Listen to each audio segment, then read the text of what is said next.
चलो अगला topic thermal physics.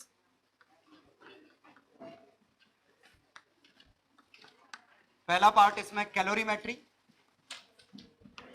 तो कैलोरीमेट्री में मिक्सिंग, और मिक्सिंग में क्या था, sigma m i s i t i upon sigma m i s i is equal to t final.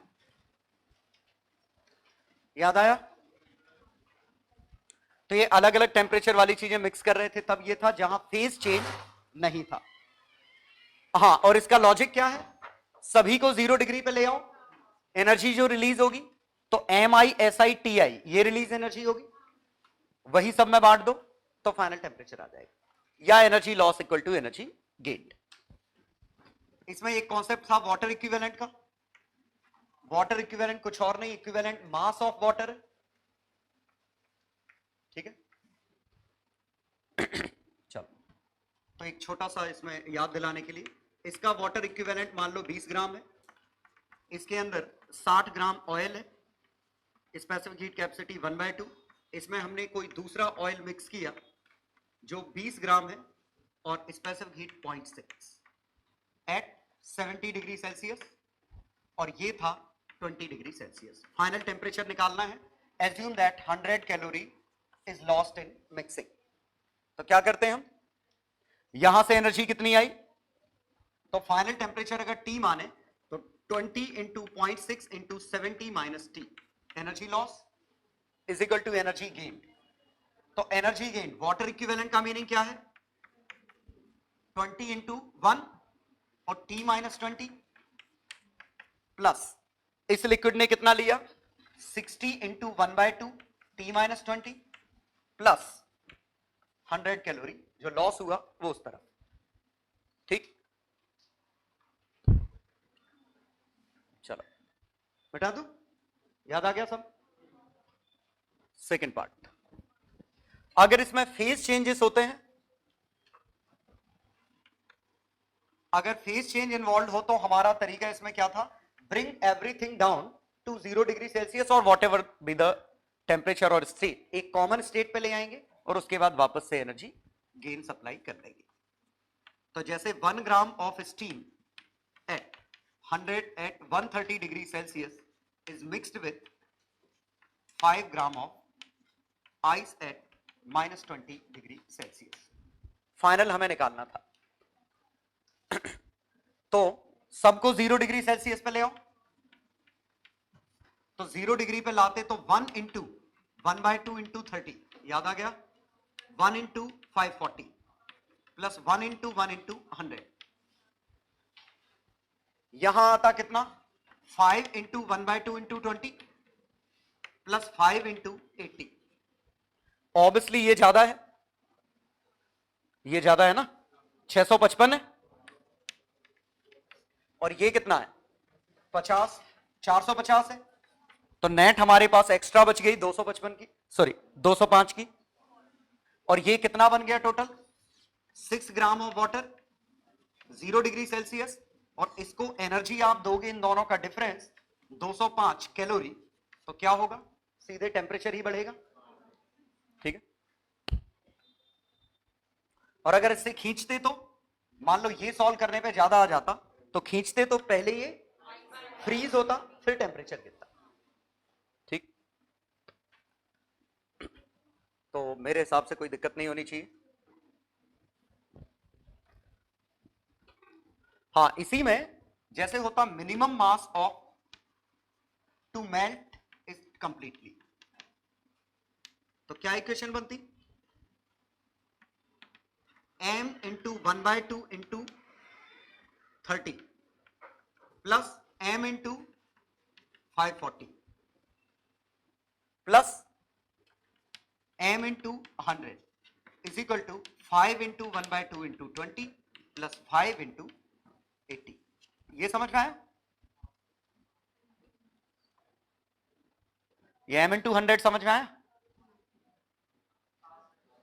क्योंकि फाइनली हर चीज 0 पे जस्ट मेल्ट कराना है, तो स्टीम इतनी तो देगी, इतनी और देगी, और स्टीम जब तक पूरा पानी 0 पे नहीं बन जाती तब तक भी एनर्जी सप्लाई ही करेगी। तो ये एनर्जी सप्लाई, ये एनर्जी जो उसने ली।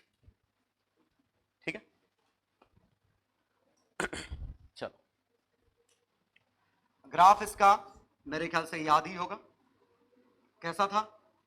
पहले ये नेगेटिव से टेम्परेचर बढ़ेगा, फिर ऐसा, फिर ऐसा, फिर ऐसा, ठीक है। ये लेटेंट हीट को रिप्रेजेंट कर रहा है, ये लेटेंट हीट ऑफ वेपोराइजेशन। ये लेंथ लेटेंट हीट नहीं है, प्रोपोर्शनल है, वो तो डिपेंड करता है ग्राफ किसके और किसके बीच का है। y कोऑर्डिनेट अगर टेम्परेचर है, x कोऑर्डिनेट अगर हीट है, तो ये वाकई में m टाइम्स लेटेंट हीट होगा। ये समझ में आया? m टाइम्स लेटेंट, क्योंकि ये तो एनर्जी सप्लाइड है ना, तो m इंटू लेटेंट हीट, ये m into latent heat of vaporisation, और ये ms डेल्टा t से निकलेगा। तो मुझे लगता नहीं कि इसमें कोई दिक्कत होनी चाहिए।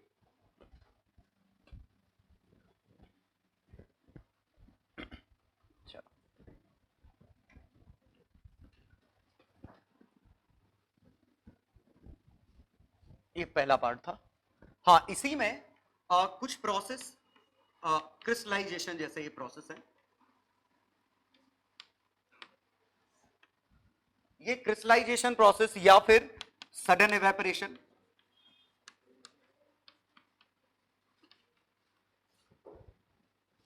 ये क्या है कि एक लिक्विड है, सुपर कूल्ड लिक्विड, ये -20 डिग्री सेल्सियस पे ये लिक्विड है। वैसे -20 डिग्री सेल्सियस पे कायदे से ये आइस होना चाहिए, मतलब वाटर है, लेकिन शायद ये लिक्विड स्टेट में इसलिए है क्योंकि यहां हमने प्रेशर बना के रखा होगा। बॉइलिंग पॉइंट और मेल्टिंग पॉइंट प्रेशर पे डिपेंड करते हैं, तो हमने प्रेशर इस तरह रखा होगा कि इसका फ्रीजिंग पॉइंट जो होगा वो -20 से भी नीचे होगा। लेकिन अगर सडन इसको एक्सपोज कर दो एटमॉस्फेयर से, और जो ही सडन एक्सपोज करेंगे तो ये फ्रीजिंग पॉइंट 0 डिग्री सेल्सियस आ जाएगा, तो अब तो -20 उससे कम है, तो ये आइस रहना चाहिए। तो ये क्या होगा, ये सडनली आइस में कन्वर्ट होना चालू हो जाएगा। समझ गए? लेकिन क्या पूरा आइस बनेगा कंजर्वेशन ऑफ एनर्जी के हिसाब से?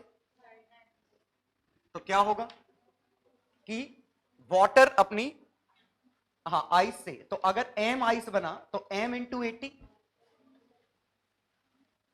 ये, और इज इक्वल टू कितना, total capital M minus m into 1 into 20। ये समझ में आया? सोचो, ये आपस में खेल लेगा। इतना सडन होता है कि सराउंडिंग से एक्सचेंज करने का मौका ही नहीं मिलता। ये प्रोसेस सराउंडिंग का टेम्परेचर कुछ भी हो उसकी जरूरत नहीं पड़ेगी, तुरंत क्या होगा कि ये सडनली आइस में फॉर्म होना चालू हो जाएगा। वजह, क्योंकि यहां पे 0 डिग्री सेल्सियस फ्रीजिंग पॉइंट है और इसका -20 है, तो कायदे से इसको फ्रीज हो जाना चाहिए, तो आइस फ्रीज होना चालू करेगी। लेकिन वो जो एनर्जी देगी तो वाटर का टेम्परेचर बढ़ाने में जाएगी, क्योंकि पहले टेम्परेचर 0 पे आएगा तभी तो फ्रीज होगा। ठीक है, तो ये कैपिटल M, तो capital M into 1 into 0 minus 20, ये M इंटू 80। पहले सबका 0 डिग्री पे जाएगा, और 0 डिग्री पे जाने के लिए एनर्जी खींचेगा उससे, तो आइस बनना चालू होगी, इतनी आइस बनेगी, और ये सडन प्रोसेस है। सिमिलरली सडन इवेपोरेशन होगा, तो अगर सडन इवेपोरेशन हो जाए मतलब अचानक से बॉईल करने लग जाए, तो मान लो ये 50 डिग्री पे था, सॉरी कितने पे था, सुपर कूल्ड स्टीम, इसका करने के लिए मुझे क्या करना पड़ेगा, लेटेंट हीट उससे निकलेगी, तो m into latent heat of fusion is equal to m into s into 100 minus t. लेकिन ये वेपोराइज करेगा तो इसको एनर्जी चाहिए, तो कंडेंस होना चाहिए। तो क्वेश्चन सोचता हूं कैसे बनाऊं मैं इसका। 100 से ऊपर पे मुझे पानी रखना पड़ेगा, है ना, क्योंकि इसके लिए मुझे फिर से ये वाटर एट 150 डिग्री कुछ ऐसे करना पड़ेगा,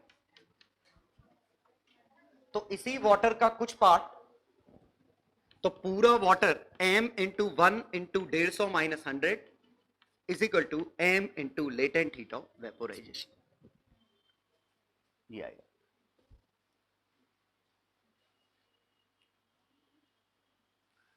मतलब वो लैंग्वेज में लिखा होगा, कि सडन एवेपोरेशन या सडन क्रिस्टलाइजेशन हो तो बाहर से एनर्जी एक्सचेंज करने का मौका नहीं मिलता, वो ही आपस में खेलेंगे और कंजर्वेशन ऑफ एनर्जी लगा देना। ठीक है। और रियलिटी ये है कि साइंस अभी भी पूरी तरह से इसके, ये जो सडन क्रिस्टलाइजेशन होता है इसका साइंस अभी भी साइंटिस्ट को पूरी तरह से नहीं पता कि आखिरकार क्यों हो रहा है। ये अभी भी कुछ हद तक मिस्टीरियस है।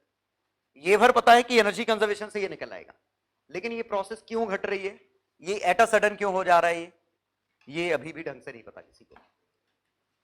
ठीक है, तो क्यों तो नहीं पूछा जाएगा, इस आएगा तो एनर्जी कंजर्व कर देना बिना टेंशन के। ठीक है,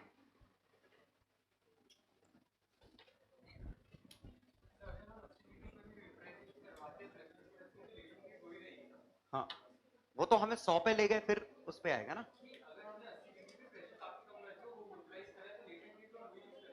हाँ लेटेंट हीट जो दी होगी वो यूज करेंगे, दी होगी, इतना कोई वेरिएशन नहीं लेना उसका। हाँ जनरली मैंने जेई का जो ट्रेंड देखा है, इस पे कंजर्वेशन ऑफ एनर्जी से रिलेटेड बहुत क्वेश्चन पूछते हैं, जिसमें वजह से मतलब नहीं होता उनको कि ये क्यों है, बस आपको ये बताने यहां से एनर्जी इतनी आई इतनी गई इतनी गई। ठीक है, तो ये पहला पार्ट था। चलो सेकंड में, पहले में और कोई चीज थी, फ्यूजन मेल्टिंग वेल्टिंग सब सही था। चलो सेकंड था हमारा थर्मल एक्सपांशन। तो हर linear dimension 1 plus alpha delta T, areal dimension 1 plus beta delta T या 2 अल्फा डेल्टा टी, और volume dimension 1 plus gamma delta T. और आइसोट्रोपिक अगर हुआ मतलब हर डायरेक्शन में एक साथ, तो gamma is equal to 3 alpha, beta is equal to 2 alpha. और ये एवरी वॉल्यूम है, हर वॉल्यूम, ये हर एरिया, चाहे curve surface area, flat surface area, ये हर लेंथ, इवन इवन ये अगर क्यूब होता, इसके अंदर ये कैविटी होती ये, तो अगर इसकी रेडियस पूछी होती, टेम्परेचर टी डेल्टा टी बढ़ाएं, तो r will be equal to r naught 1 plus alpha delta t, भले ही ये कैविटी की रेडियस क्यों ना हो। कर्व्ड सरफेस एरिया पूछा होता, कोई सा भी एरिया, चाहे वो बेस का एरिया हो, चाहे इसका इनर सरफेस एरिया हो, सभी हम ऐसे लिखेंगे। ठीक, तो एक तो चीज आपको यह ध्यान रखनी है कि इसके अंदर वॉल्यूम ऑफ कैविटी भी है, सब कुछ है। तो जब हम वॉल्यूम लिखते समय बात कर रहे हैं, तो एक सॉलिड और हॉलो दोनों मेटल को अगर टेम्परेचर टी बराबर बढ़ाया, तो डेल्टा आर भी बराबर बढ़ेगा, तो दोनों का डेल्टा वॉल्यूम भी सेम होगा। क्लियर, सेम टेम्परेचर पे सेम रेडियस सेम वॉल्यूम, कोई दिक्कत तो नहीं। तो इसको लेना देना नहीं है कि कैविटी है कि नहीं है। चलो अब इसमें थ्योरी इतनी, बस इसमें मेन क्वेश्चन ही थे। हाँ डेंसिटी,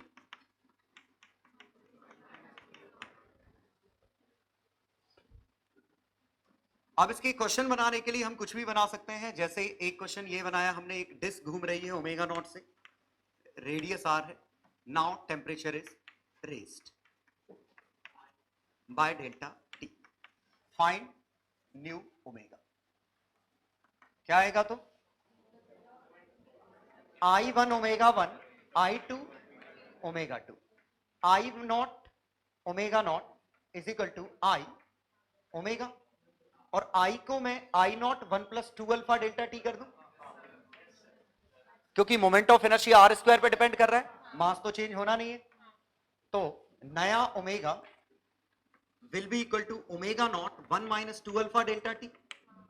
नई काइनेटिक एनर्जी बोलो, ओरिजिनल काइनेटिक एनर्जी का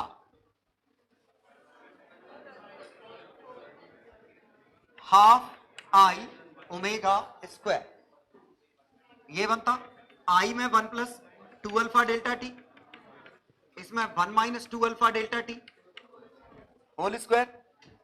तो ये कितना बना, समझ गए। या एल स्क्वायर बाय 2 आई कर लो, एल कांस्टेंट है, moment of inertia 1 + 2 alpha delta T है, डिनोमिनेटर में है, न्यूमरेटर में 1 - 2 अल्फा।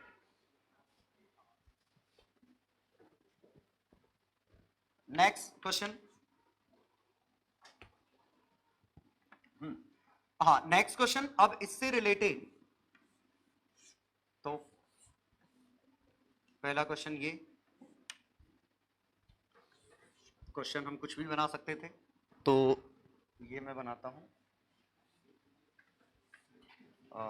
एक मिनट, ये जस्ट डूबने वाला की जगह मैं लेता हूं, चलो यही ले लेता हूं।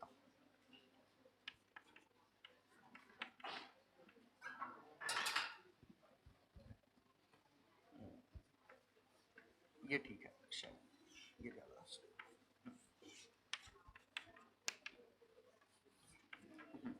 एक ये क्वेश्चन, दूसरा क्वेश्चन, तीसरा,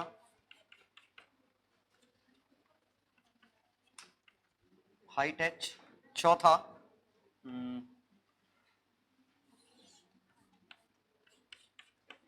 हाइट एच, टेम्परेचर बढ़ाने पर नई हाइट्स कितनी आएंगी, ये सब पूछा था।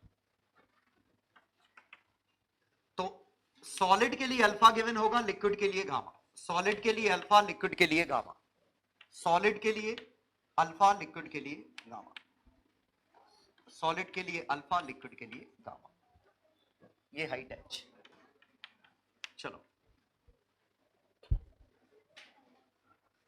देखिए, चूंकि टेम्परेचर चेंज से काफी कम अंतर आता है, तो इसमें यह क्वेश्चन बनना मतलब का नहीं है कि कब ये डूब जाएगा, कब ये डूब जाएगा। अगर ये क्वेश्चन पूछा होता तो ऐसे पूछना पड़ेगा मुझे कि देखो ये रखना पड़ेगा, जस्ट हल्का सा ऊपर है, तो ये जैसे 0.998H, ये इतना था, और अब मुझे किसका अल्फा बड़ा देना है या गामा, क्या रिलेशन, कौन सा बड़ा होना चाहिए डुबाने के लिए, लिक्विड को भारी करना पड़ेगा, डुबाने के लिए इसको भारी करना पड़ेगा, तो gamma should be greater than 3 alpha, 3 alpha.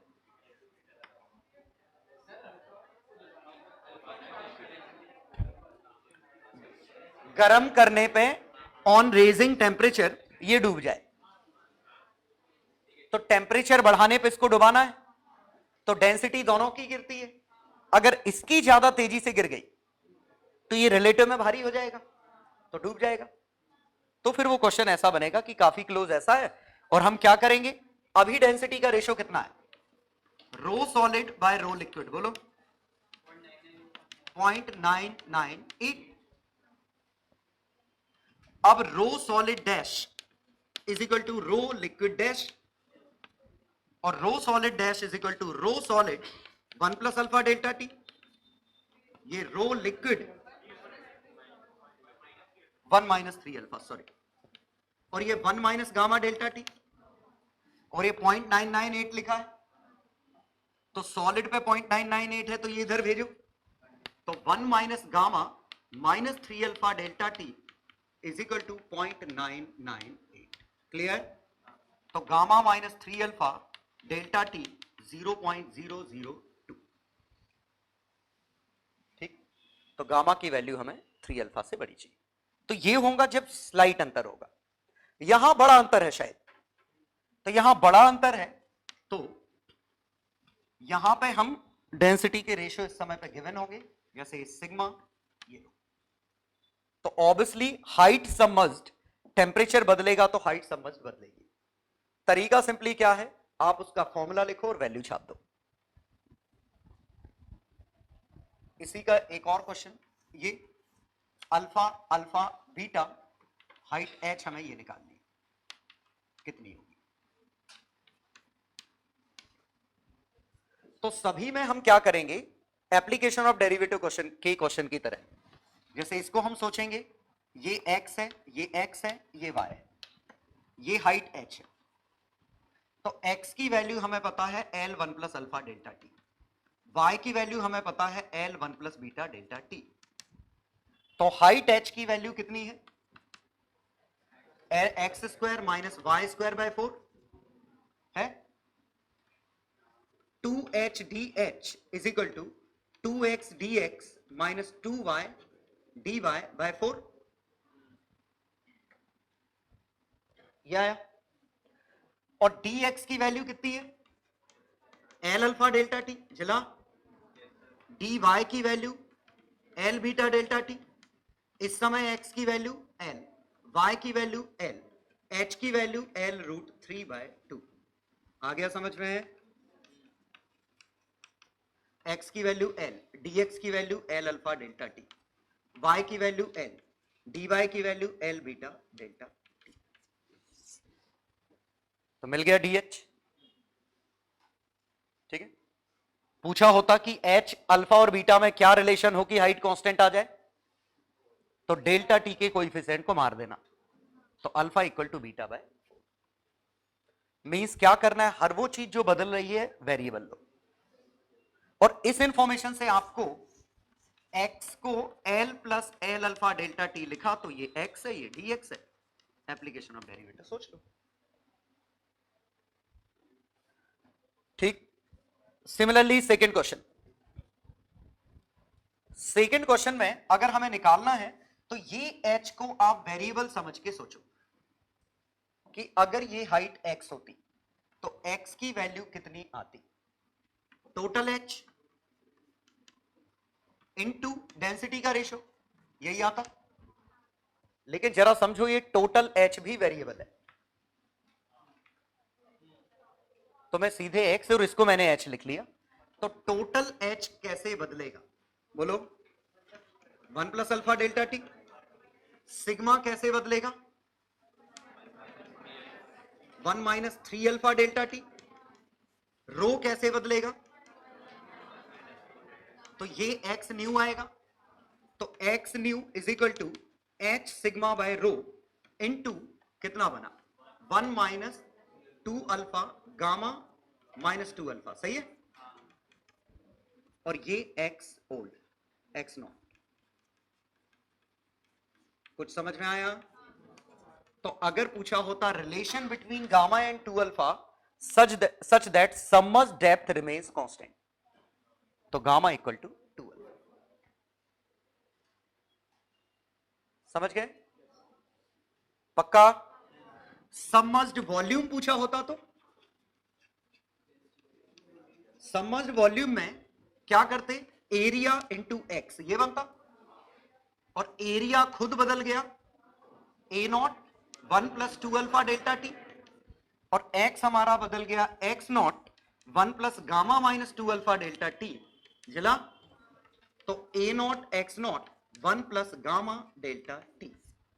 तो सबमर्ज्ड वॉल्यूम गामा पे डिपेंड कर रहा है।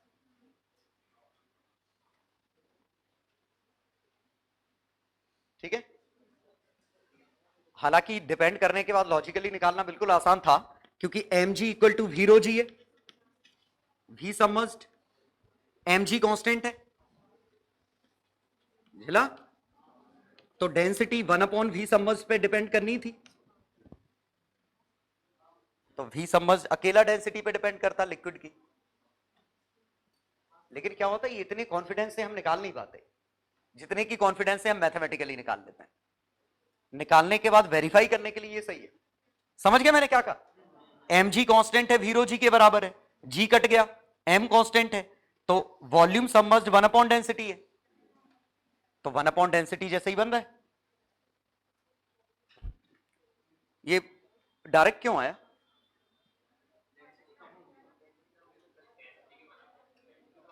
ओके, 1 अपॉन में, 1 अपॉन में, सॉरी, ठीक है, 1 अपॉन में है, डेंसिटी कम होगी, ऊपर प्लस हो जाएगा।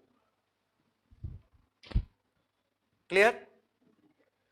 अगले पार्ट में इसमें यह पूछा जा सकता है कि ये कब नीचे गिर जाएगा, तो इसमें जैसे इसका डायमीटर दिया होगा 1 मीटर है, और ये डिस्टेंस दिया होगा 0.998, ऐसा कुछ है, मतलब ऐसा समझ लो, एक मेटल का स्ट्रक्चर ऐसा है, ये गैप 0.998 है, ये जो बॉल है इसकी रेडियस 1 है, रेडियस 0.5। दोनों को गर्म किया, बॉल नीचे गिरनी चाहिए, दोनों एक्सपांड होंगे, किसको ज्यादा एक्सपांड कराना है? नीचे वाले को। तो अगर ये अल्फा 1 है, ये अल्फा 2 है, तो अल्फा 2 हमें बड़ा चाहिए, और अच्छी बात है सिर्फ लीनियर डायमेंशन की बात चल रही है, तो 0.998 1 plus alpha 2 delta T is equal to, उसकी रेडियस भी बदलेगी 1 plus alpha 1 delta T. Clear? Linear dimension ही तो यूज हो रही है। एक मिनट, क्वेश्चन आ गया ना समझ में? ये था, गरम किया, गरम करने पे ये भी एक्सपांड करेगा, ये भी एक्सपांड करेगा, बट दिस शुड एक्सपांड मोर। ठीक, समझ गए? हाँ, अगले क्वेश्चन में ये हाइट पूछी थी, कितनी है ये हाइट, तो ये कैसे निकलेगा? इसका एरिया ए है, कैसे बनेगा? क्या चीज कांस्टेंट है इसमें, एरिया या हाइट या कुछ और? मास कांस्टेंट है, मास कांस्टेंट। तो h new is equal to volume of liquid upon area of base, झिला। और volume of liquid initial volume, सोचो, बेस इनिशियल एरिया,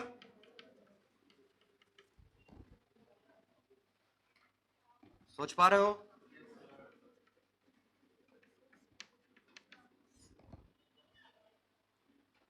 लिक्विड के वॉल्यूम को सॉलिड के बेस से डिवाइड कर दो तो हाइट आ जाएगी।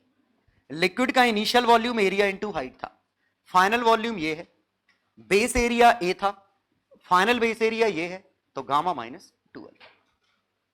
ठीक है, लास्ट वाले में इसमें थोड़ा सा मुझे डायमेंशंस देनी पड़ेंगी तब जाके निकलेगा। तो लास्ट वाले क्वेश्चन को ऐसे ही मान लो कि इनिशियली लिक्विड सिर्फ इसमें था, फाइनली लिक्विड ऊपर चढ़ गया, तो ये हाइट एच पूछा है, ये टी है, ये टी प्लस डेल्टा टी है। क्या रिलेशन बनेगा बताओ? रेडियस आर है, बेस इसकी रेडियस स्मॉल आर मान सकते हैं, 4/3 pi R cube into gamma delta T. ये क्या है? Extra volume. वैसे gamma minus alpha delta 3 alpha delta T आएगा, सोचो, ये एक्स्ट्रा वॉल्यूम है बल्ब के जो बाहर निकला, क्योंकि बल्ब का वॉल्यूम भी तो बदल गया, तो बल्ब का वॉल्यूम भी बदल गया, तो गामा माइनस 3 अल्फा। या ऐसे सोचो, वॉल्यूम ऑफ लिक्विड और वॉल्यूम ऑफ बल्ब, इन दोनों का डिफरेंस वॉल्यूम ओवरफ्लो, ये आता।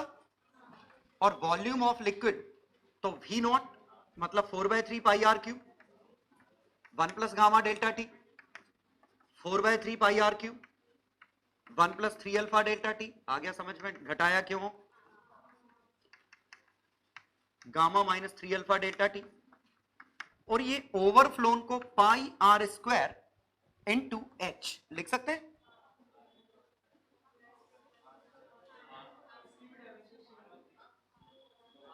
लिख सकते हैं।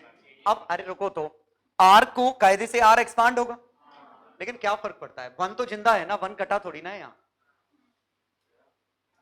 मतलब अगर हाइट पूछी जाती, इसको तुम लिखते भी तो pi are 1 plus alpha delta T का होल स्क्वायर इंटू एच, ये लिखते। लेकिन चेंज इन हाइट नहीं पूछी है, मैंने सिर्फ हाइट पूछी है, तो हाइट में तो वन टर्म आ ही रहे, तो वो तो हम निगलेक्ट मार ही देंगे। लिखता हूं, देखो अभी समझ आया, pi R square gamma minus 3 alpha delta T upon 1 plus 2 alpha delta T, यहां तक ठीक है। तो हमें चेंज इन हाइट से थोड़ी मतलब है, हाइट ही तो आंसर चाहिए, कितना हाइट ऊपर है। तो 1 अगर जिंदा है तो ये निगलेक्ट मार सकते हैं ना, ठीक है, मत मारो, ऐसे ही लिखा रहने दो, ठीक है। जब वैल्यू रखोगे तब निगलेक्ट हो जाएगा।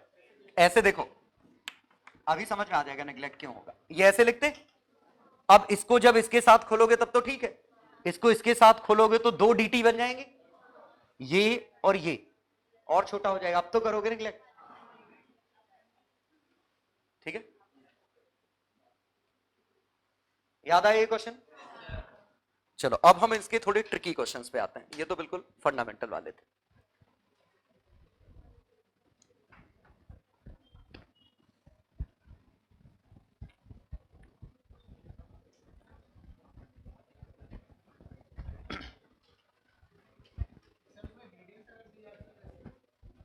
अभी रुको, तो वो ट्रिकी में आएगा ना रीडिंग। हाँ, पहला क्वेश्चन ये समझो, ये था, इसके ऊपर मैंने ये एक बाहर की तरफ ये डिस्क है, इसके ऊपर मैंने ये थिन स्ट्रिप लगा रखी है। अब मैंने इसको हीट किया, है ना, जस्ट ये कनेक्टेड है, मतलब देयर इज नो टेंशन, या इंक्रीमेंट इन टेंशन पूछ सकता हूं, जस्ट ये कनेक्टेड है। अब मैं इसको एक्सपांड कर रहा हूं, और ये अल्फा 1 और अल्फा 2 और alpha 1 is more than alpha 2। Find tension develop in ring. ये समझ में आया? दूसरा, find maximum tangential friction between ring and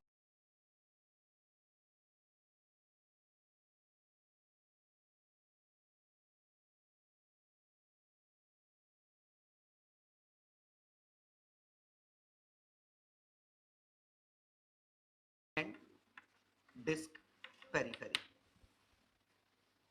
पहले तो क्वेश्चन समझो, ये हम क्या बना रहे हैं। बैलगाड़ी के ऊपर हमने लोहे का ये लगा दिया, ठीक है, और हमने टेम्परेचर बढ़ा दिया, किसी हाई टेम्परेचर पे हम इसको यूज कर रहे हैं, तो ये ज्यादा एक्सपांड कर गई, ये कम एक्सपांड कर रही है, तो ये खिंचाव डेवलप होगा, उससे नॉर्मल रिएक्शन आएगा, नॉर्मल रिएक्शन आएगा तो फ्रिक्शन आएगा। तो अब अगर आप इसको रोल कराओगे तो इसको तो ग्राउंड रोल करा देगा, इसको तो फ्रिक्शन इसी को देना पड़ेगा ना, तो इनके बीच में सफिशिएंट फ्रिक्शन होना चाहिए, तो अपने आप नॉर्मल रिएक्शन अच्छा खासा होगा, तो फ्रिक्शन अच्छा खासा आ जाएगा इनके बीच में, तो फ्रिक्शन की मैक्सिमम वैल्यू चाहिए, तो ये म्यू एन होगी, और एन हमें निकालना पड़ेगा। तो अब अगर देखें तो इस पे फोर्सेस कैसे डेवलप होंगे, ऐसे आएंगे पूरे में, और मैं इनका एफ रेडियल का scalar summation by 2 pi is equal to tension. आया? तो f radial scalar summation is equal to tension into 2 pi. और अब टेंशन कितनी डेवलप होगी उसके लिए यंग्स मॉड्यूलस गिवन होगा, समझ गए? ठीक है, स्ट्रेस स्ट्रेन वॉल्यूम। अब जरा समझिए टेंशन कितनी डेवलप होगी, ये ध्यान से दें। इसको कितना बढ़ना चाहिए और कितना बढ़ा, उनका डिफरेंस ही टेंशन है। समझाता हूं थोड़े अच्छे से। तो ये फंडामेंटल क्वेश्चन हम 1 करोड़ बार जो कर चुके हैं, ये वाला, ये अल्फा है, इसको कायदे से डेल्टा टी बढ़ाने पे अल्फा डेल्टा टी बढ़ना चाहिए था, वही उसकी नेचुरल लेंथ होती, लेकिन हमने नहीं बढ़ने दिया, इसका मतलब हमने कंप्रेशन इसके अंदर पैदा किया है। तो कंप्रेशन कितना है, y alpha delta T into area. याद आया? कितना बढ़ना चाहिए और कितना बढ़ा। अब मैं इसी का दूसरा क्वेश्चन बनाऊं। दूसरा क्वेश्चन, ये पाइप होता, पाइप के अंदर ये प्लेट लगा दी मैंने दोनों तरफ, समझने की कोशिश करो स्ट्रक्चर कैसा है इंटरेस्टिंग सा। ये एक स्ट्रक्चर ऐसा है, इस पे एक पाइप मैंने बिल्कुल इसके अंदर घुसा दिया, ये पाइप। अब समझ में आया? अब मैं इसको गर्म कर रहा हूं, तो एक इसके पास अल्फा 1 है, एक इसके पास अल्फा 2 है, और alpha 1 is more than alpha 2, तो पाइप में दबाव आएगा, क्योंकि पाइप ज्यादा खींचना चाह रहा है, लेकिन ये अल्फा 2 उसको खींचने नहीं दे रहा है, या कम खींचने दे रहा है। बात समझ में आई? तो इस वजह से इस पे एक कंप्रेशन फोर्स डेवलप होगा, ठीक है, तो ये कंप्रेशन फोर्स जो अल्फा 1 और अल्फा 2 दोनों पे डिपेंड करेगा, ठीक है। तो ये समझ में आया? क्योंकि नेचुरल लेंथ जो लेना चाह रहा था हमने उतनी नहीं लेने दी। जैसे इसमें अगर अल्फा 2 की मर्जी चले तो ये कुछ कम एक्सपांड होता, लेकिन अल्फा 1 ने उसको ज्यादा एक्सपांड करा दिया, इसका मतलब ज्यादा एक्सपांड कराने के लिए एक टेंशन चाहिए होगी ना, जिसने इसको एक्सपांड कराया होगा। ठीक है, चलो। तो हाँ, इसमें एज्यूम कर रहा हूं मैं y1 और y2, इसका मीनिंग समझिएगा।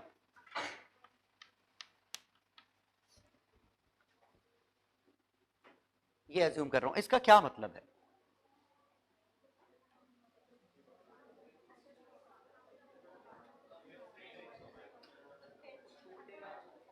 नहीं, मतलब ये इतना ताकतवर है कि ये जो चाह रहा है वो होगा ही, ये जो चाह रहा है वही होगा। मतलब देखो, ये बढ़ना चाह रहा है, ये कम बढ़ना चाह रहा है, इंटरमीडिएट कहीं बीच में बात आती। जैसे इसने कहा मुझे रेडियस 3 सेंटीमीटर बढ़ानी है, उसने कहा नहीं मैं तो 2 ही बढ़ाऊंगा, तो 3 और 2 के बीच में कुछ बढ़ेगी? सोचो, इसने कहा मुझे 3 बढ़ानी है, उसने कहा हमें 2 बढ़ानी है, तो 3 और 2 के बीच में कुछ इंटरमीडिएट टेंशन बढ़ेगी। ठीक है, लेकिन अगर इसका यंग्स मॉड्यूलस इंफिनिटी है तो फिर 3 ही बढ़ेगी, फिर तो 3 ही बढ़ेगी। सोचो, क्योंकि इसका यंग्स मॉड्यूलस इतना ज्यादा है कि अपनी बात मनवा के ही रहेगा। तो चूंकि ये भूल गए हो तो मैं इसको दूसरे एग्जाम्पल से और दिखाता हूं। देखना, पहला जो ये क्वेश्चन था, इसमें समझो, इसमें सेपरेशन बिटवीन वॉल्स कांस्टेंट था, तो हम डायरेक्ट कह पा रहे थे कि स्ट्रेन जो आई वो अल्फा डेल्टा टी है, तो स्ट्रेस जो आई वो वाई अल्फा डेल्टा टी है। क्लियर? अब अगर इसी की जगह मैंने जो अभी सेटअप बना रहा था वो वाला क्वेश्चन होता, और इसके अंदर ये रॉड है, या और सिंपल रख देता हूं, और सिंपल है हमारे पास फिगर लेने का तरीका ये।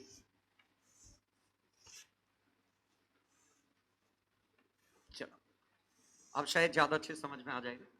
अब ये सेटअप था, ध्यान देना अच्छे से, ये अल्फा 1, ये alpha 2, alpha 1 is more than alpha 2।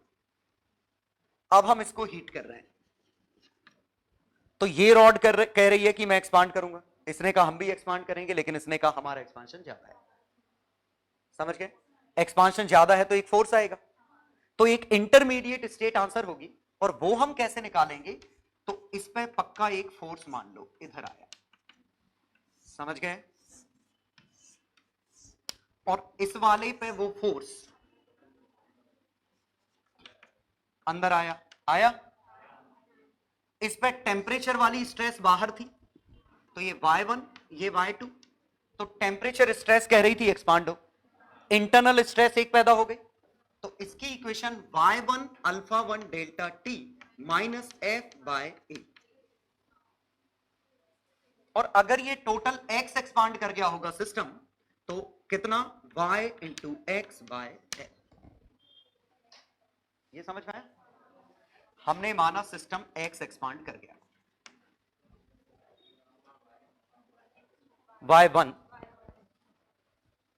और ऊपर वाले की इक्वेशन क्या बनेगी इसकी? f by A minus y2 alpha 2 delta T y2 x by F. Expand तो दोनों ही किए, प्लस प्लस प्लस प्लस, दोनों को ऐड कर दो, तो y1 alpha 1 delta T y2 alpha 2 delta T y1 plus y2 L x. ये आया, ये अल्फा 1 और अल्फा 2 को रेशो में बांटा है,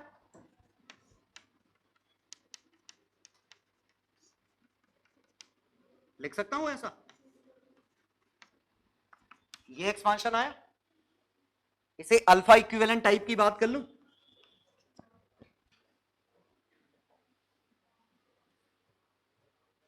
आया। इसने जो कहा उनके बीच में है ना, ये कुछ ऐसा है, इसने अल्फा 1 कहा, इसने अल्फा 2 कहा, y2 ratio y1, inverse ratio में अल्फा आया।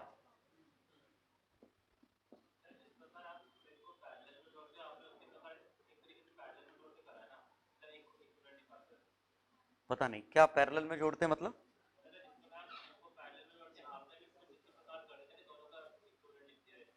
इक्विवेलेंट मुझे तो पता ही नहीं था, इनवर्स रेशियो डायरेक्ट रेशियो इतना दिमाग नहीं लगा, मैंने तो प्रॉपर सॉल्व किया है। पहले ये समझो सॉल्व कैसे किया है, ये सोचने की कोशिश करो। इसकी मर्जी चलेगी, इसने कहा मैं अल्फा 1 डेल्टा टी चेंज करूंगा, इसने कहा मैं अल्फा 2 डेल्टा टी चेंज करूंगा, ये अंदर वाली लेंथ दोनों के लिए सेम है। तो इसने कहा मुझ में चेंज आएगा एल अल्फा डेल्टा टी, उसने कहा मुझ में चेंज आएगा ये, लेकिन ये अलग अलग है। अगर इसका चेंज ज्यादा आता तो इंडिपेंडेंटली चेंज हो जाते, कांटेक्ट ही छूट जाता उनके बीच का, लेकिन इसका चेंज ज्यादा था तो एक अंदर दबाव आया, और ये दबाव क्या करेगा, इसकी लेंथ घटाएगा, इसकी लेंथ बढ़ाएगा। तो जितनी आनी थी इससे डिक्रीज और इससे इंक्रीज, तो बीच में कोई एक लेंथ आएगी, और वो जो लेंथ आई इनके बीच में ही है ना, इन दोनों में सेक्शन फॉर्मूला काइंड ऑफ है, तो दोनों के बीच में ही होगी ना, तो बीच में ये लेंथ आई। अब आया समझ में? तो एक तो हमें ये मिल गया कि ये कितना खिंचेगा, दूसरा हम ये भी बता पाए कि अंदर फोर्स कितना डेवलप होगा एक दूसरे पे। ठीक है, उस केस में बहुत आसान था, फोर्स हम क्या निकाल लेते थे, वाई अल्फा डेल्टा टी, लेकिन अब हम इस केस में भी फोर्स बता सकते हैं ना, एक्स की वैल्यू इसमें छाप दो, फोर्स की वैल्यू निकल आई, फोर्स कितना डेवलप होगा ये मिल गया हमें। तो कुछ समझ में आ रहा है? ठीक है। अब मैं इसमें यह कहना चाह रहा था कि अगर y1 काफी बड़ा होता, y1 अगर इंफिनिटी होता, तो ये रेशो इसी की मुंडी पे आ जाता, तो अल्फा इक्विवेलेंट सीधे अल्फा 1 निकलता, तो उसी की मर्जी चलती जिसका y इंफिनिटी है। अब आया समझ में क्या कह रहा हूं? ठीक, ऐसे समझो ना, एक स्टील है, एक प्लास्टिक है ना, अंदर स्टील था, बाहर प्लास्टिक, प्लास्टिक काफी कमजोर है, दोनों को गर्म किया, मान रहा हूं प्लास्टिक मेल्ट नहीं कर रहा है, तो दोनों को गर्म कर रहा हूं, तो स्टील की मर्जी चलेगी ना, वो जितना बढ़ाना चाहेगा उतना ही बढ़ेगा, प्लास्टिक को तो डांट के भगा देगा कि मैं जो कह रहा हूं वो बात मानो, मैं ताकतवर हूं। आ गया ना समझ में क्या कह रहे हैं? ठीक है,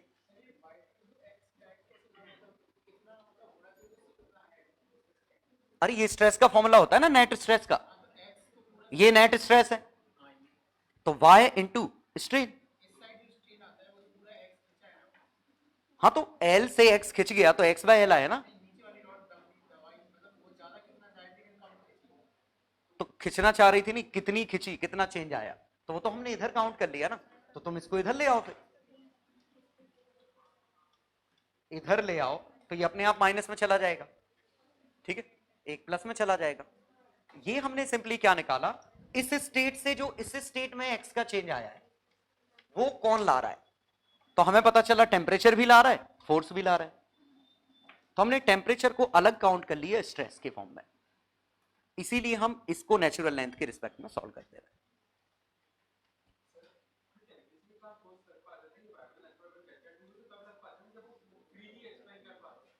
हाँ,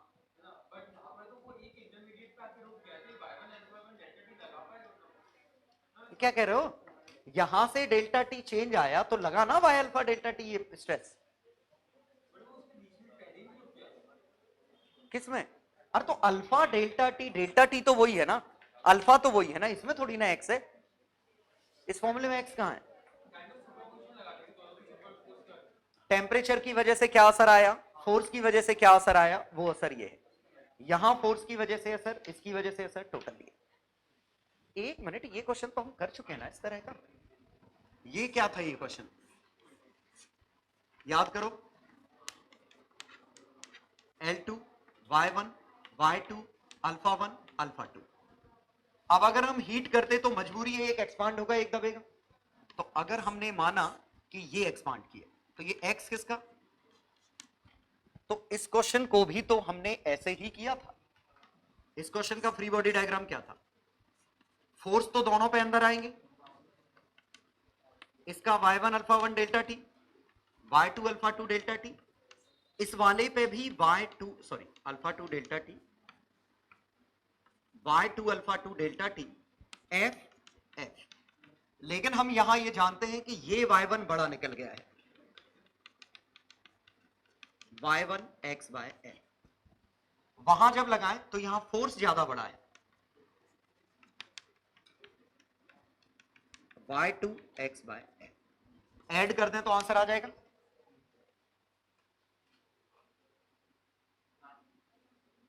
ठीक है, तो यहां y1 alpha 1 minus y2 alpha 2 delta t upon y1 plus y2 l, या L1 अगर है तो L1 L2, ये x आएगा।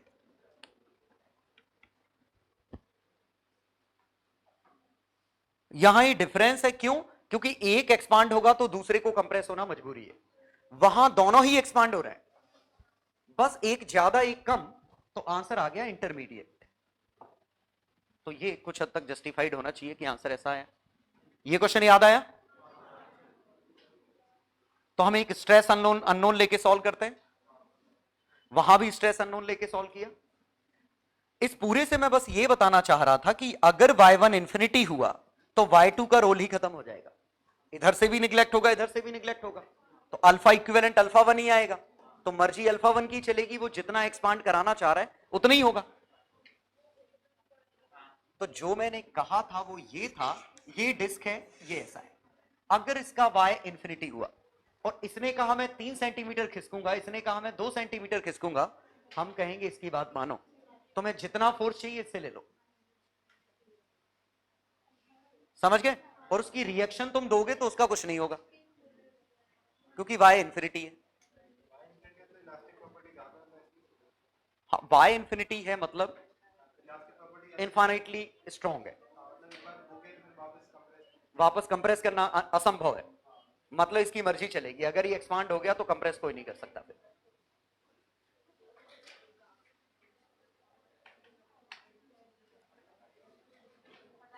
चलो, हाँ क्या? नहीं, अरे रिगेन करना मतलब उसको बदलना मुश्किल है। तो ये खिंच गया, ये कह रहा था नहीं मैं तो कम खिंच रहा हूं, दबो, इसने कहा दम हो तो दबा लो, समझ गए? हाँ, ये मैं इसलिए फील दिलाने की कोशिश कर रहा हूं कि अगर ऑब्जेक्टिव कुछ आए तो तुम पहले से फील कर पाओ कि आंसर किसकी तरफ खिसकेगा।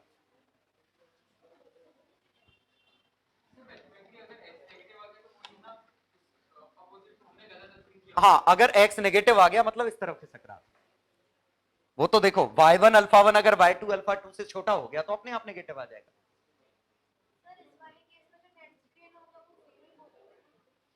नहीं, एक में स्ट्रेन पॉजिटिव है, एक में स्ट्रेन नेगेटिव। कैसे? नेट जीरो मतलब पूरे सिस्टम का, पूरे में कंप्रेसिव है ना। देखो नेट कैसे सोचेंगे, अगर ये दीवार नहीं होती तो दोनों एक्सपांड कर जाते, लेकिन नहीं कर रहे हैं, मतलब कंप्रेसिव है, मतलब दीवार कंप्रेशन दे रही है ना। नेट स्ट्रेस जो पूछेंगे, net stress that will be simply F by, net stress F by A ही है जो एक्सटर्नल स्ट्रेस है, ठीक है, जो इन दोनों ने लगाई, वहां भी F बाय ए है।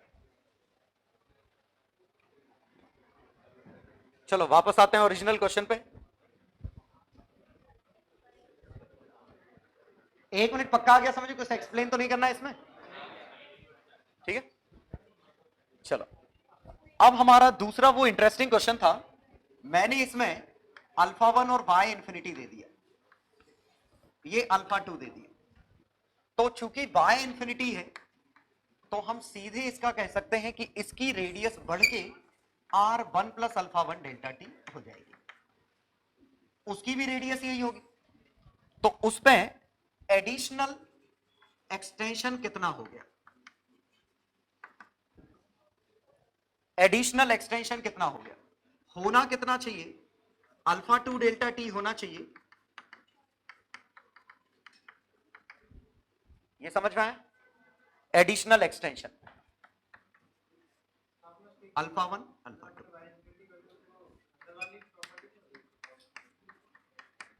अरे तो बाहर वाले की रेडियस निकाल रहा हूं मैं, अरे यही पूछा था यार, ये इसका मैंने एक्सपांड किया, तो ये अगर फ्री होता तो ये आंसर आता। कब? जब फ्री होता। लेकिन चूंकि इसके ऊपर है तो आंसर ये आ रहा है, तो उसमें एडिशनल एक्सटेंशन आ गया ना रेडियस में। हाँ तो वो सही तो लिखा है।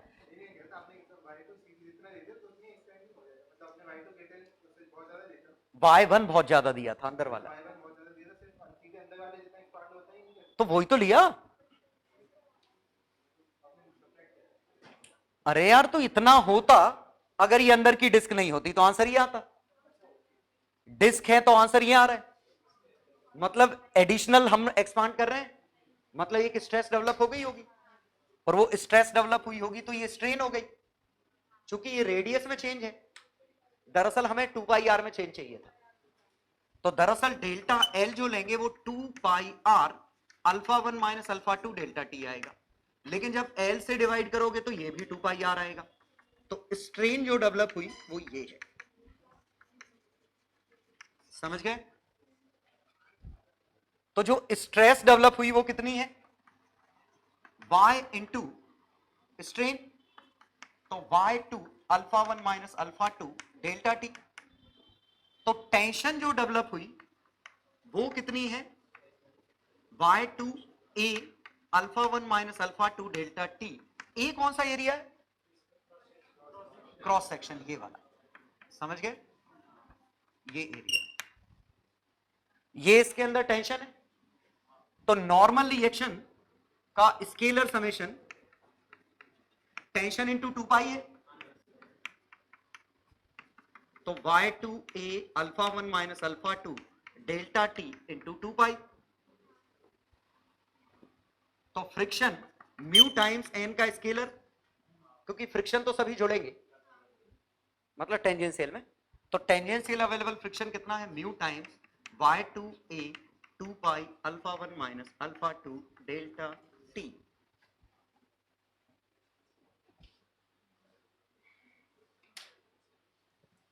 कुछ आया समझ में? क्या होगा? हम ये बात कर रहे हैं पेरीमीटर कितना होना चाहिए और कितना है। फ्रीली एक्सपांड करता तो perimeter 2 pi are 1 plus alpha delta t होता, लेकिन अभी कुछ ज्यादा है, तो पेरीमीटर में एक्स्ट्रा चेंज है, तो इससे हमें पेरीमीटर में एडिशनल स्ट्रेन मिल गई। y का मल्टीप्लाई किया तो एडिशनल स्ट्रेस, एरिया मल्टीप्लाई किया टेंशन, और एफ रेडियल अपॉन 2 पाई से कंपेयर किया एफ रेडियल।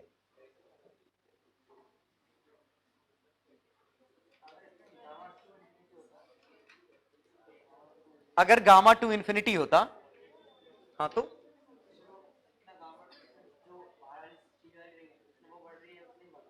वो तो फिर तो ये टेंशन कहां से पैदा कर पाएगा उस पर, कांटेक्ट छूट जाता शायद फिर। हाँ, गामा कहां है इसमें? यंग्स मॉड्यूलस ना, तो अल्फा 1 बड़ा है अल्फा 2 बड़ा है, कौन बड़ा है? अल्फा 1 बड़ा है, और वो इंफिनिटी है, तो उसी की मर्जी चलेगी और डिस्क पे दबाव आ जाएगा, डिस्क पे कंप्रेशन आ जाएगा, है ना? हाँ तो डिस्क पे ऐसा आएगा, लेकिन ये हम डिस्क के लिए सॉल्व नहीं कर पाते ना। देखो, हम स्फीयर के लिए वॉल्यूम वाला कर लेते हैं, रॉड के लिए टेंशन वाला कर लेते हैं, डिस्क के लिए हमने कभी नहीं देखा कि दबाने पे कितना आएगा लग। थ्रू आउट वॉल्यूम होगा तो कर सकते हैं।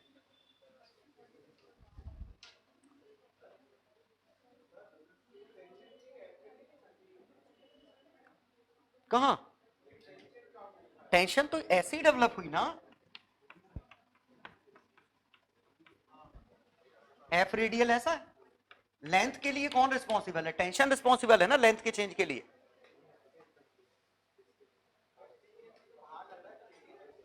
ओ, फिर याद दिलाता हूं,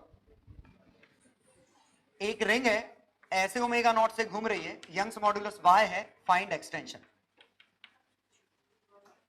कैसे निकालते?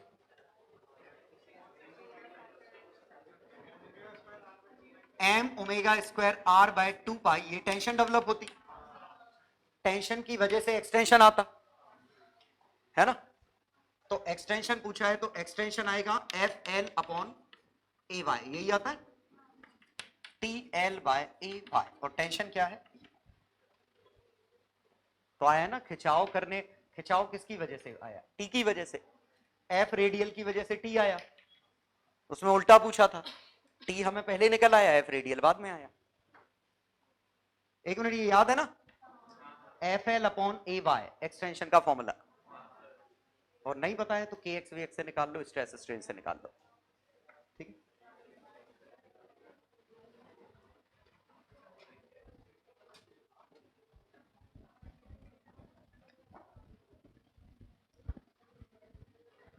चलो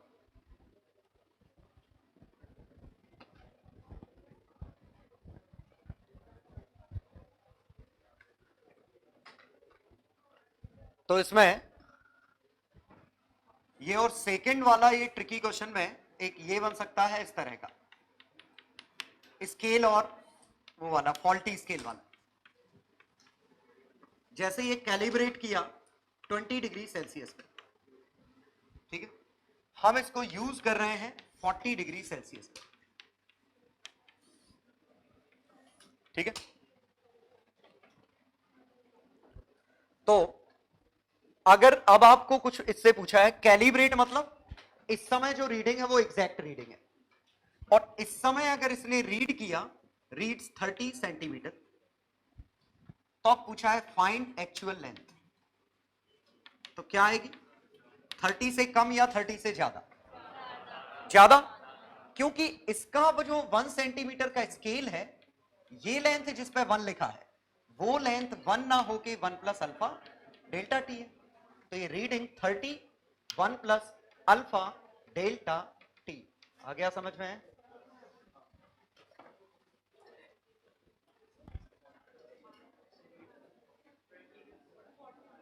20 से 40 है, ओके, आया? कॉमन सेंस है कि इसका जो, ऐसे सोचो, मैं तो ऐसे सोच रहा हूं कि मान लो ये 3 यूनिट देता यहां, और ये लेंथ 1 सेंटीमीटर की थी, ये 20 डिग्री पे, 40 डिग्री पे यही स्केल हमारा ऐसा हो गया। शांत रहिए, अगर हमने पहली रीडिंग यहां दी, अब जो हम रीडिंग ले रहे हैं इन दो के बीच का डिस्टेंस ही तो बताते हैं रीडिंग मतलब, तो इस मार्क और इस मार्क के बीच का डिस्टेंस स्लाइटली ज्यादा है ना, और कितना 1 plus alpha delta T times, ठीक है, सही है। तो इसी का, तो जैसे if reads 30 find actual length, ये इसका उल्टा भी पूछ सकते हैं, if it is used to measure 30 centimetre rod find reading, तो अब आंसर क्या आएगा, या तो आप सोचो रीडिंग आर है इज इक्वल टू 30, तो आर की value 1 minus alpha delta T, तो बॉडी का था ही नहीं ना, बॉडी कहां एक्सपांड कर रही, बॉडी तो हम 30 डिग्री सेल्सियस पे यूज कर रहे हैं ना, वो फिर बहुत सारी अंग्रेजी लिखनी पड़ेगी कि इनिशियली स्केल इतना है, रॉड इतनी है, अब रॉड इतना बड़ा, स्केल इतना बड़ा, ठीक है। पहले तो ये कॉमन सेंस, जहां हम सिर्फ रीडिंग की बात कर रहे हैं, वो क्वेश्चन बनाने के लिए मुझे फिर ऐसा करना पड़ेगा, 20 डिग्री सेल्सियस पे ये एक रॉड है 40 सेंटीमीटर की, अब इसी रॉड को मैं यहां रीड कर रहा हूं, इसी रॉड को, सेम रॉड, अब पूछिए बताओ रीडिंग कितनी आएगी, इसका अल्फा 1 है, इसका अल्फा 2, तो लेट रीडिंग भी आर रीडिंग आती तो ये एक्चुअल लेंथ होती, लेकिन ये किसके बराबर है, लेंथ ऑफ रॉड, और लेंथ ऑफ रॉड 40 नहीं है, सोचो, लो, एक्चुअल लेंथ दो जगह से निकाल के बराबर कर दो, कि इसकी रीडिंग अगर आर है तो एक्चुअल लेंथ ये है, लेकिन इस समय रॉड की लेंथ 40 नहीं है, क्योंकि 40 तो इस समय थी, तो जो भी ये कर ही लोगे ना, क्वेश्चन कुछ भी है, बस कॉन्सेप्ट क्या है कि reading into 1 plus alpha delta T, alpha scale is equal to actual length, बस ये डेल्टा टी क्या है, कैलिब्रेशन टेम्परेचर से कितना डिफरेंट है, चलो सेकंड पार्ट हुआ। थर्ड इसका हीट ट्रांसफर। हीट ट्रांसफर में हमेशा ही आसान क्वेश्चन आते हैं। जैसे ये है तो इसका आंसर था के ए by L T1 minus T2, ये रेट फ्लो। ये हमारा करंट है, ये हमारा पोटेंशियल डिफरेंस है, और ये हमारा रेजिस्टेंस है R L अपॉन K। तो करंट इलेक्ट्रिसिटी से हम सॉल्व कर लेते हैं इसको। ठीक, हाँ तो ये आपको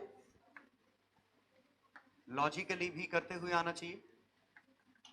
जैसे ऐसा था, इसका K, इसका K, इसका K, 2K, इसका K, ये 20, ये 60, फाइन टेम्परेचर मिडिल का।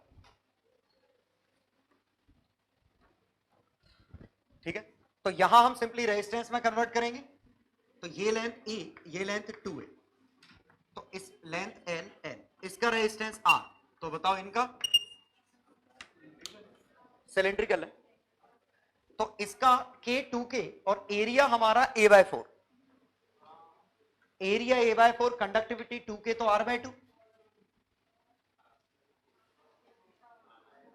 नहीं समझ में आया? लेंथ सेम है, इसकी कंडक्टिविटी K, इसकी कंडक्टिविटी 2K, तो रेस R/2,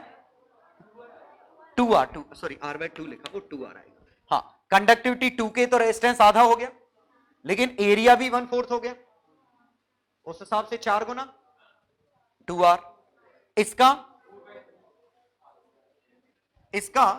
अब आप इसका K और K, कंडक्टिविटी सेम है, लेंथ सेम है, एरिया 3/4 हो गया, तो रेजिस्टेंस 4R/3। और ना समझ में आए तो इसका रेजिस्टेंस L अपॉन KA, इसका L अपॉन 2KA/4, इसका L अपॉन K3A/4। क्या क्या? अरे यार, इसका एरिया A है तो बचा हुआ एरिया 3A/4 है ना। ये पूरा एक साथ है, ये पूरा एक साथ यहां लगाया। ठीक, तो टेम्परेचर बीच का निकाल लेंगे इनवर्स रेशियो में बांट के। ठीक है, ये कितना है 60, तो जितना करंट इधर उतना ही करंट यहां से अंदर आया, निकाल लो। चलो, ये तो था जब लीनियर वेरिएशन है, लेकिन अगर वेरिएशन कुछ और होते,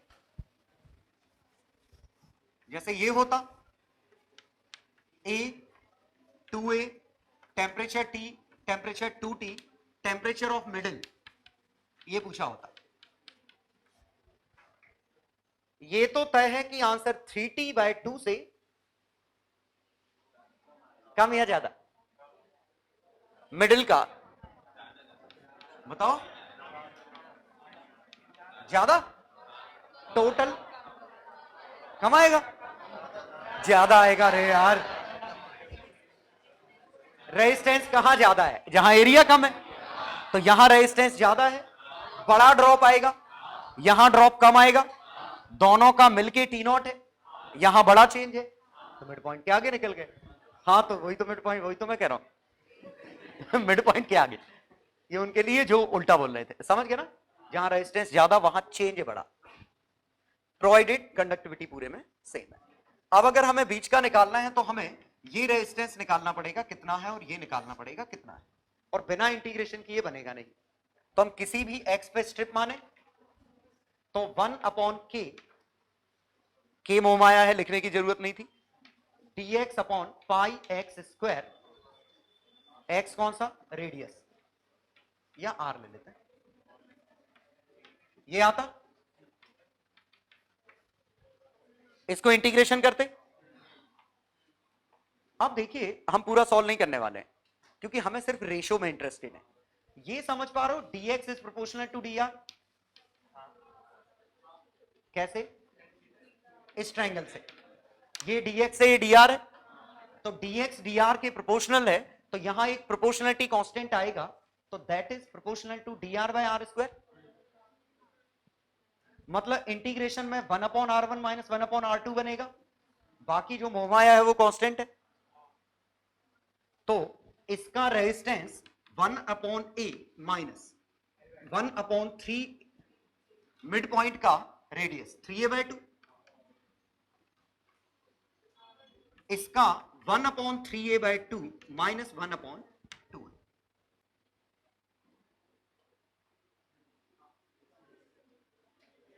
हाँ ठीक है, 1/r लिखा, बाकी तो सब मोहमाया है। तो ये बना 1 माइनस 2/3, 1/3, ये 2/3 माइनस 1/2, 1/6, तो 2:1 आया। तो टोटल T0 का चेंज 2T0/3 का चेंज इस पे, तो T0 प्लस 2/3, ये इसका टेम्परेचर है। कुछ आया समझ में?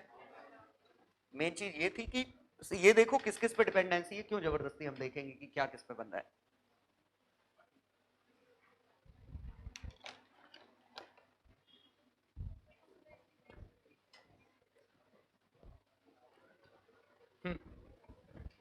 हाँ, थर्मल कंडक्शन में क्वेश्चन और अच्छे से समझने के लिए आपको ये बात ध्यान रखनी पड़ेगी कि जो KA T2 minus T1 bye L ये है, यही चीज MS DT बाय DT है, और यही L DM बाय DT हो सकता है। वो क्वेश्चन पे डिपेंड करता है।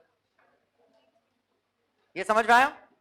हीट फ्लो के फॉर्मूले, एक तो ये फॉर्मूला है, एक ml है।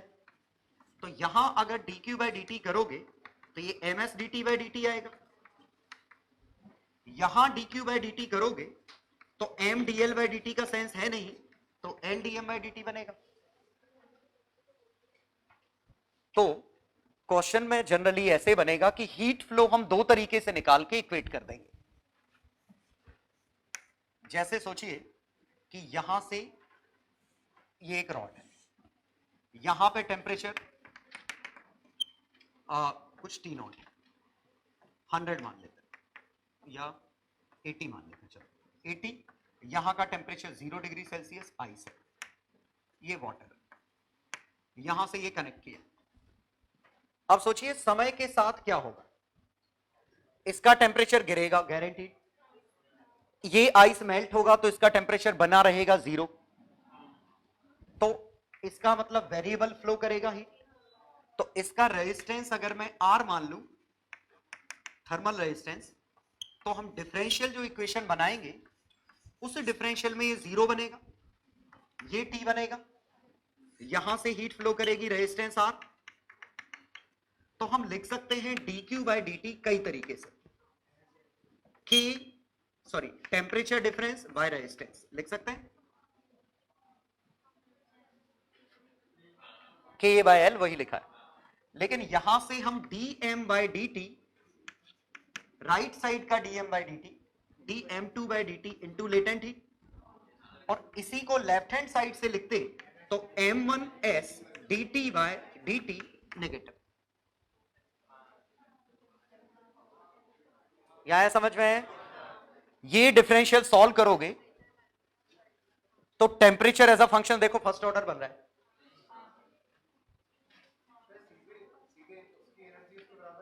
नहीं तो वो तो हम निकाल ले, temperature as a function of time कैसे निकालोगे?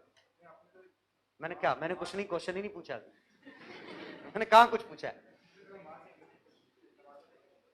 वो तो ये पूछा होता अगर कि कब आइस कितनी मेल्ट हो जाएगी, तो हम एनर्जी कंजर्वेशन कर लेते, लेकिन हम इससे ये बताना चाह रहे हैं कि हम सब कुछ निकाल सकते हैं।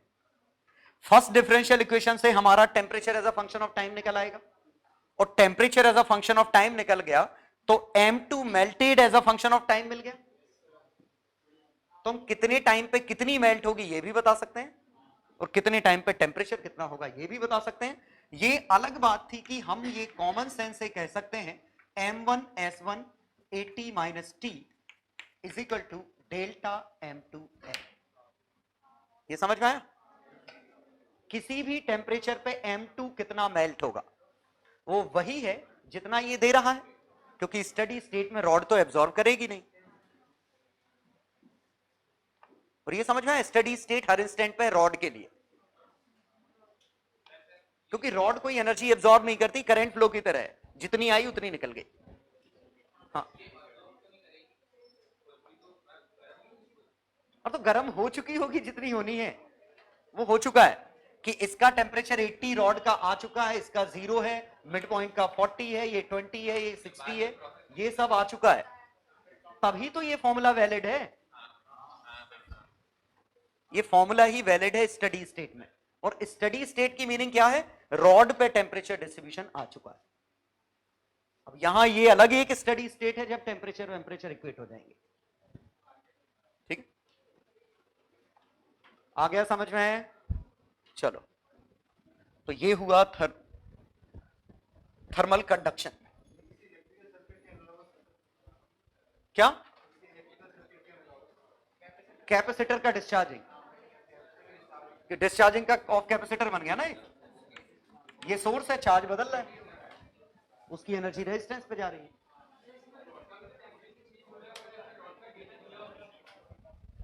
वो अपन नहीं लेते, इग्नोर मारती है। Conductivity, sorry, latent specific heat capacity rod की दी होती, वो निगलेक्ट कर देते, क्योंकि अलग अलग जगह टेम्परेचर अलग अलग।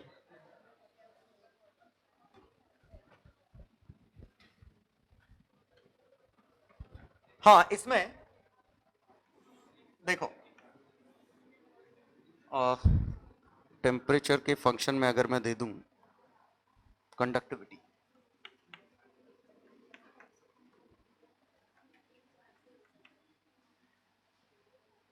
छोड़ो, कंफ्यूजिंग हो जाएगा। चलो आगे आते हैं। अब आया हमारा रेडिएशन। कन्वेक्शन पर से तो क्वेश्चन बनेंगे नहीं, कन्वेक्शन पर से तो बस ये समझो कि rate of flow convection proportional to area proportional to temperature difference, और ये सर्कुलर फ्लो है।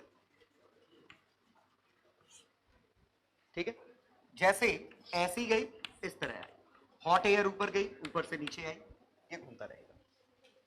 तो इस पे तो थ्योरेटिकल बनेंगे। रेडिएशन में 3-4 लॉ हैं। पहला, Prevost theory of heat exchange, नाम से कोई फर्क नहीं पड़ता, हमें सिर्फ ये समझना है कि लैम्डा 0 से इंफिनिटी तक के पूरे पॉसिबल है, मतलब at temperature greater than 0 kelvin all possible radiations can be emitted. ठीक है, अब इसके बाद थोड़ा हमें किरचॉफ लॉ, इन्होंने कहा A इक्वल टू E, अच्छा एब्जॉर्बर अच्छा इमीटर होगा। तीसरा, स्टीफन ने और बताया हमें, इन्होंने कहा कि किसी भी टेम्परेचर पे sigma A T to the power 4 ये एनर्जी इनटू E इतनी रेडिएट होगी। ठीक है, और लास्ट, वेन्स डिस्प्लेसमेंट लॉ, इन्होंने इसका डिस्ट्रीब्यूशन भी बता दिया कि lambda max T equal to constant, और लैम्डा एम क्या है, लैम्डा फॉर मैक्सिमम इंटेंसिटी, तो मैक्सिमम ब्राइट किस पॉइंट पे है वो मिल गया। इससे एक बात पता चल जा रही है, हाँ,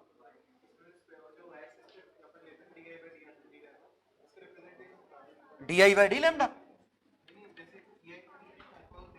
एक मिनट, देखो, बाय डिफॉल्ट ये DI/D लैम्डा होता है, जो लैम्डा के साथ होता है, तो इसका एरिया इंटेंसिटी आएगी, और इंटेंसिटी कुछ और नहीं, sigma T to the power 4। लेकिन अगर DE/D लैम्डा लिखा है तो ये एनर्जी है, और एनर्जी के केस में ये जो एरिया आएगा वो sigma A T to the power 4 देगा। तो अगर एनर्जी लिखा है DE/D लैम्डा है, तो ये इंटेंसिटी लिखा है तो sigma T to the power 4, मतलब पावर एनर्जी पर सेकेंड। अरे घर की बात है वो तो। ठीक है, spectral emissive power, okay, spectral emissive intensity power, शायद इसी को बोलते थे, ऊपर वाले को ही बोलते हैं। हाँ, वैसे मैं सिंबल इसको आई लैम्डा यूज करता हूं, मैं तो आई लैम्डा यूज करता हूं करके। वैसे एक मिनट, हाँ वैसे जब ये बनाते हैं तो पता नहीं यही वाला होगा ई लैम्डा। एनसीईआरटी से संपर्क करें। इमिसिव पावर, वैसे ही देखो डायमेंशनल इमिसिव पावर लिखा है तो पावर होगी, लेकिन शायद emissive power per unit area define की गई है। तो एक बार देख लो ना यार एनसीईआरटी में, एनसीईआरटी में देख लो और उसी को फाइनल मान लो। एक minute, emissive power word NCERT में होगा कहीं, इमिसिव पावर ये टर्म, तो इमिसिव पावर को वो इंटेंसिटी मान रहे हैं, डीआई बाय डी लैम्डा मान रहे हैं या डीई बाय डी लैम्डा, एक बार चेक कर लेना, ठीक है, एनसीईआरटी में देखना। वैसे मुझे यही याद है क्योंकि जनरली इसकी बात करते नहीं कभी।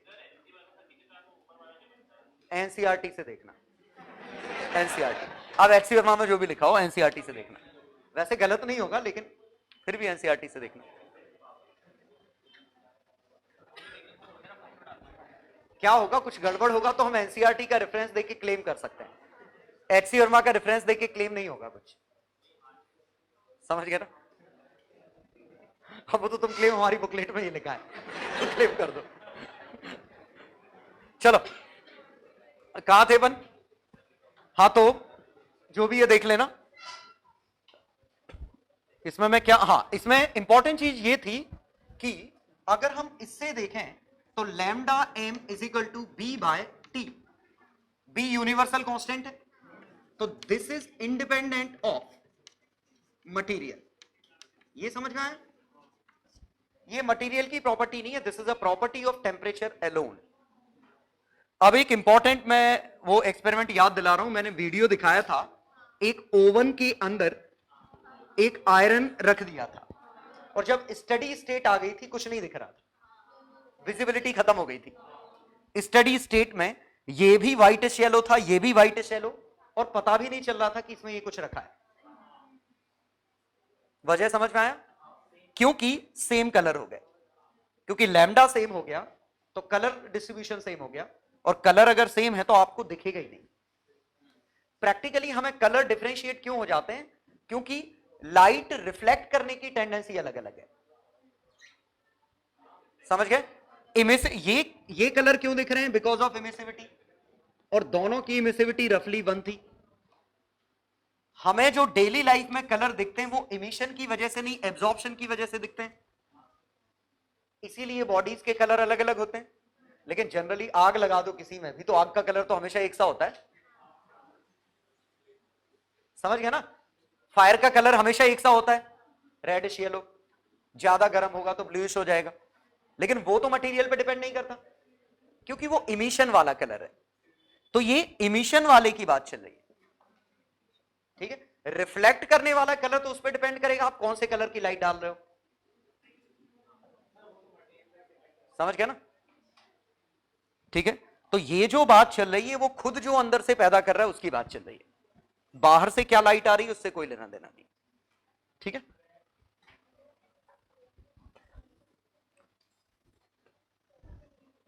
हाँ तो जैसे थ्योरेटिकल क्वेश्चन ऐसा हो सकता है कि एक कोई लेबोरेटरी का रूम है जो 1000 केल्विन पे है, एक हम बॉडी 1000 केल्विन पे लाके रूम के अंदर रख दी है।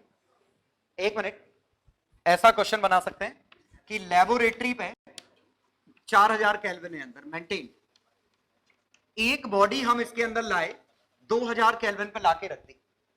अब क्वेश्चन ये होगा कि विजिबिलिटी इसकी क्या हो, तो इनिशियली हमें ये दिखाई देगा और इवेंचुअली दिखना बंद हो जाएगा, ये समझ में आया, क्योंकि इवेंचुअली इसका टेम्परेचर 4000 हो जाएगा, अभी अलग अलग कलर आ रहे हैं तो हमें दिख जाएगा, बाद में ये दिखना बंद हो जाएगा, ठीक। तो लगने तो टाइम क्या जा रहा है, तुम्हारा क्या जा रहा है उसमें,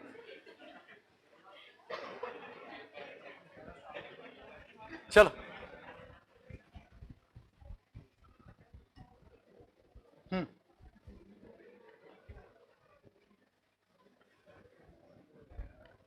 चलो अगला कॉन्सेप्ट इसमें,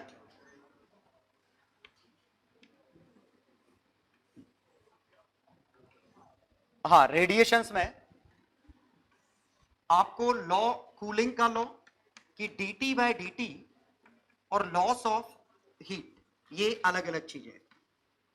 loss of energy, rate of loss of energy, this is rate of cooling. Rate of loss of energy क्या है?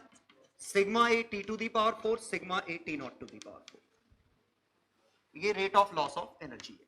और रेट ऑफ कूलिंग क्या है? तो M S D T by D T ये है, is equal to E sigma A T to the power 4 T not to the power 4। तो rate of cooling कुछ ऐसे निकलेगा, T not to the power 4, और अगर टी और T not similar हैं तो E sigma A 4 T not Q by M S delta T. Clear? ये न्यूटन्स लॉ ऑफ कूलिंग का कांस्टेंट बी या के है।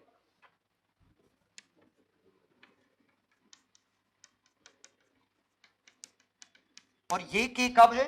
When flow is because of radiation only. अगर सिर्फ रेडिएशन की वजह से तब का कांस्टेंट है, अदरवाइज इस कांस्टेंट में कंडक्शन वाला कांस्टेंट भी ऐड होगा और कन्वेक्शन वाला कांस्टेंट भी ऐड होगा। तो ये ऐसा नहीं है कि न्यूटन्स लॉ ऑफ कूलिंग के अंदर सिर्फ यही आएगा, इसके अंदर इसके बाद भी दो आएंगे। ठीक है, इसीलिए ये कुछ के कांस्टेंट है जो कोई हमें मतलब नहीं होता क्या है।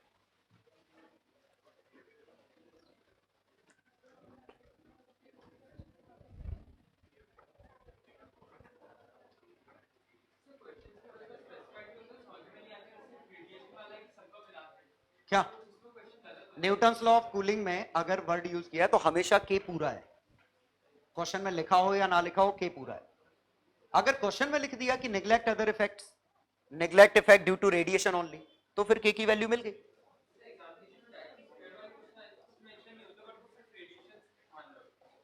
तो रेडिएशन ही होगा और क्या। देखो एक मिनट, एग्जाम में ऐसा आता है कि sphere kept in vacuum, convection का ऑप्शन खत्म, कंडक्शन का भी ऑप्शन खत्म, मीडियम ही नहीं है ना, वाइब्रेशन किससे ट्रांसफर होंगे, तो अकेला रेडिएशन ही बचा ना। एयर भी होता तो एयर की कंडक्टिविटी काफी कम होती है, समझ गया ना। तो कंडक्शन का तो मतलब ही तभी है जब सॉलिड वॉलिड कुछ होगा। ठीक है,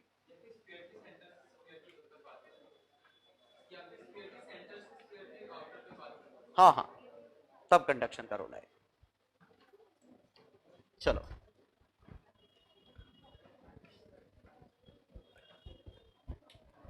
हाँ, तो न्यूटन्स लॉ ऑफ कूलिंग से रिलेटेड, तो इसमें हम लीनियर वेरिएशन मानते हैं कि अगर ये 70 से मान लो 60 हुआ 10 मिनट में, तो हमने ये ग्राफ माना कि इसका टेम्परेचर एक्चुअली कर्व्ड था, लेकिन इस हिस्से के लिए हमने स्ट्रेट मान लिया 60 से 70 के लिए।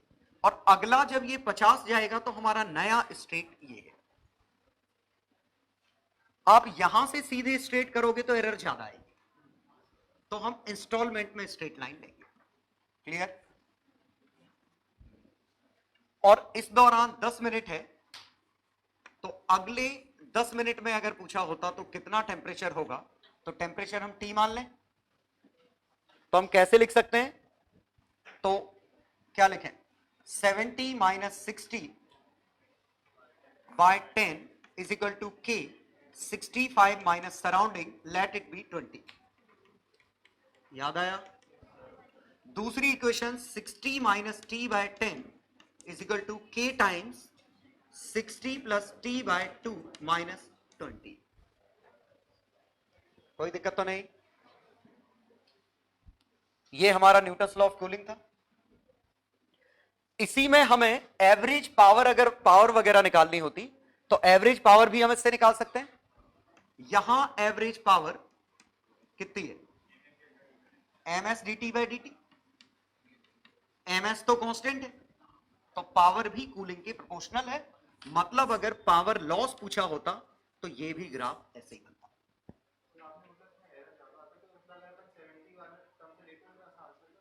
कैसा आंसर अलग आता? थोड़ा अलग आता आंसर, बिल्कुल। अब वो डिपेंड करता है, वो तो कि इस केस में भले कम वेरिएशन होगा, लेकिन जितना कम हो सके उतना अच्छा। एग्जैक्ट पूछा है तो हम लॉग में करते हैं ना। अगर आपको और अच्छा चाहिए तो लॉग में लेके इंटीग्रेट करो।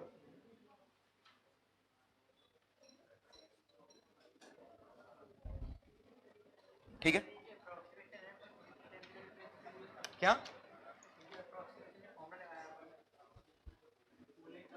ऑप्शन पे डिपेंड करेगा। ऑप्शंस अगर लॉग में हो तो मत करो फॉर्मूला, इंटीग्रेट करके करो। ऑप्शंस नॉर्मल अगर लिखे हैं तो सीधे ही करो, बहुत कम अंतर आता है दोनों में। मतलब ऐसा है कि हम 300 के रिस्पेक्ट में, सराउंडिंग का टेम्परेचर कितना है 300 केल्विन, 293 केल्विन है, उसके रिस्पेक्ट में 20 30 40 निगलेक्ट कर ही देते हैं।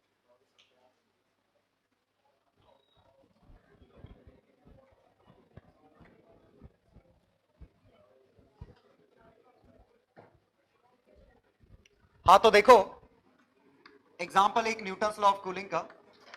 अ बॉडी एट 70 डिग्री सेल्सियस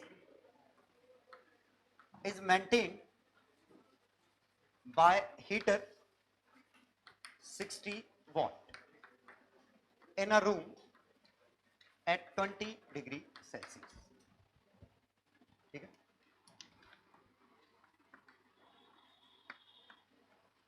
अब find heater needed to maintain it at 60 degree Celsius.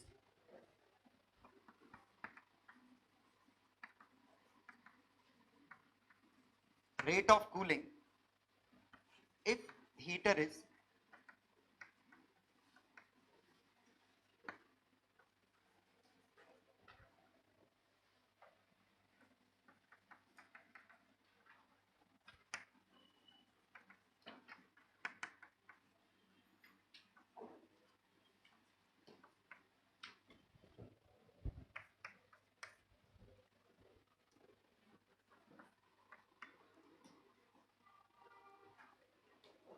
Rate of cooling की जगह और अच्छा पूछ लेता हूं, सोचो।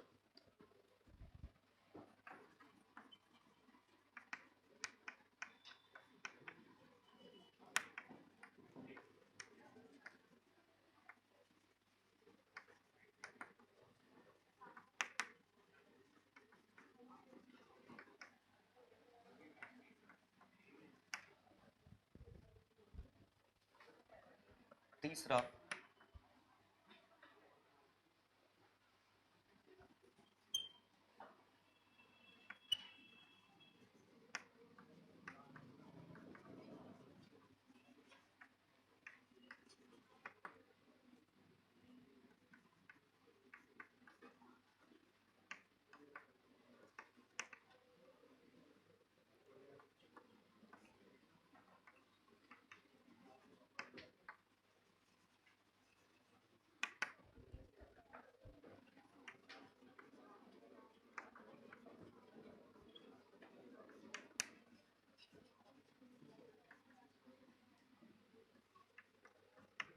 चलो लास्ट इसमें क्वेश्चन है, इसमें मैंने सब कुछ इन्वॉल्व करने की कोशिश की है। A body at 70 degree Celsius is maintain by heater 60 watt in a room at 20 degree Celsius. तो जब हीटर है तब इसका टेम्परेचर 70 मेंटेन है। अब हमने पूछा कि heater needed to maintain it at 60 degree Celsius. इसका मतलब क्या है, ये जिस रेट से रेडिएशन फेंक रहा है ठीक उसी रेट से हम सप्लाई कर रहे हैं, और rate of cooling K times T minus T not है। और मैं पावर भी लिख सकता हूं dQ by dt is K dash times T minus T not, ये झला। और K डैश की वैल्यू K इंटू ms है, rate of flow of heat. तो यहां से कितनी पावर थी, कितनी पावर थी 60 वॉट, और ये किसके बराबर है K डैश इंटू 70 माइनस 50 20।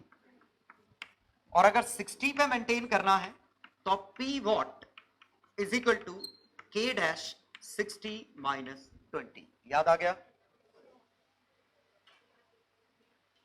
क्योंकि टेम्परेचर रेट ऑफ कूलिंग की जो रेट होगी उसी के प्रोपोर्शनल पावर लॉस की रेट होगी, क्योंकि ms कांस्टेंट है। यहां डिफरेंस 40 था, यहां डिफरेंस 50 था। 50 डिफरेंस पे 60 वॉट चाहिए, तो 40 डिफरेंस पे 48। ये पहला क्वेश्चन। मतलब लीनियर वेरिएशन सिर्फ टेम्परेचर में नहीं है, पावर में भी है। Question 2, find heat dissipated by body when its temperature falls to, एक मिनट, टाइम तो दिया ही नहीं इसमें, इसमें टाइम मुझे देना पड़ेगा, तो वो हम थर्ड वाला यूज कर लेंगे, इसके बाद हम सेकंड करेंगे। थर्ड वाला सेकंड में टाइम मिसिंग है, थर्ड में हीटर इज स्विच्ड ऑफ, और अगर हीटर स्विच ऑफ कर दिया, ये 70 है, ये 20 है, तो दरअसल dt बाय dt का जो kt माइनस टी नॉट है, टेम्परेचर का कितना है 0.5 डिग्री सेल्सियस पर मिनट, तो ये k 70 माइनस 20 आ गया समझ में? क्योंकि पहले वो हीटर कंपेंसेट कर रहा था, अब कोई नहीं कर रहा है, तो एनर्जी लॉस होगी। अब कहा है initially find time when temperature reduces to 60। Okay, heat capacity ना मैंने ऊपर दी है ना नीचे दी है ना, नहीं इससे तो के आ जाएगा ना। ओके, टाइम ही पूछा है, एनर्जी हीट नहीं पूछी, ठीक है, अच्छी बात है। तो time when temperature reduces to 60, अब अगर टेम्परेचर हमारा 60 रिड्यूस हो गया, तो 60 माइनस 20 इंटू के इज इक्वल टू, पहले डिफरेंस 50 पे 0.5 था, 40 पे 0.4 है, ये समझ पा रहे हो? तो फाइनल ये, और लीनियर वेरिएशन है तो हम एवरेज से निकाल सकते हैं। तो इस दौरान एवरेज रेट कितना है 0.45 डिग्री सेल्सियस पर मिनट। कितना टेम्परेचर गिरना है 60, तो 10 डिग्री का चेंज लाने के लिए कितना आएगा, इतने मिनट। ये समझ में आया? नहीं है? लीनियर है तो एवरेज हमारा कहीं भी काम करेगा तो इधर भी काम करेगा। सोचो 70 डिग्री पे रेट 0.5, ये गिवन है। पहले ये सोचो 60 पे 0.4, रेशो ले लो, ये अननोन मानो। 50 डिफरेंस पे 0.5, तो 40 डिफरेंस पे 0.4, तो इसका मतलब रेट इनिशियल और फाइनल अलग अलग है। तो पूरे इंटरवल के लिए अगर 70 से 60 जाना है तो इनिशियल रेट 0.5, फाइनल रेट 0.4, तो पूरे इंटरवल के लिए एवरेज रेट ले लें, तो एवरेज रेट 0.45, तो temperature change upon rate, 10 degree का चेंज आया किस रेट से। हाँ, वो वाला भी कर सकते थे ना, क्योंकि टाइम पूछा है, तो 70 माइनस 60 बाय टाइम,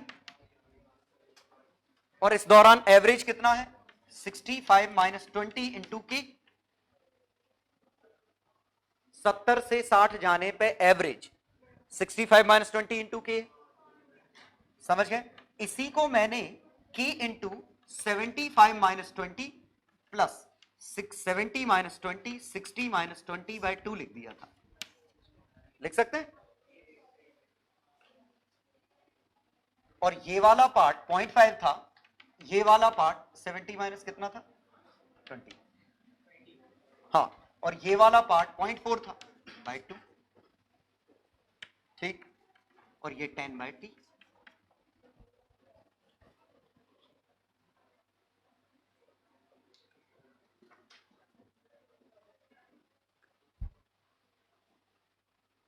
चलो, अब इसमें पूछा था heat dissipated by body when it temperature falls to 30, तो टेम्परेचर जब इसका 30 डिग्री सेल्सियस हो जाएगा तो हीट कितनी डिसिपेट होगी, तो उसके लिए हमें मोलर हीट कैपेसिटी चाहिए थी। क्यों? क्योंकि 70 डिग्री पे पावर फेंक रहा था ये 60 वॉट, सराउंडिंग 20, 30 पे सराउंडिंग 20, ये पावर फेंक रहा है कितना, कितना है 50 पे 60, 10 पे 12, नहीं आया समझ में? 70 डिग्री पे सराउंडिंग 20 है, पावर 60, 30 पे सराउंडिंग 20 है, पहले 50 का डिफरेंस था, अब 10 का डिफरेंस है, तो 12 वॉट होगी, तो एवरेज पावर ये। लेकिन मुझे यहां कुछ टाइम, या तो टाइम चाहिए था या मुझे हीट कैपेसिटी चाहिए थी।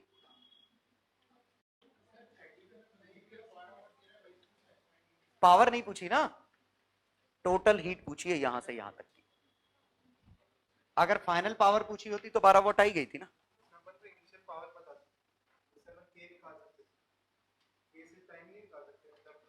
तो टाइम कहां पूछा, हीट पूछी है ना।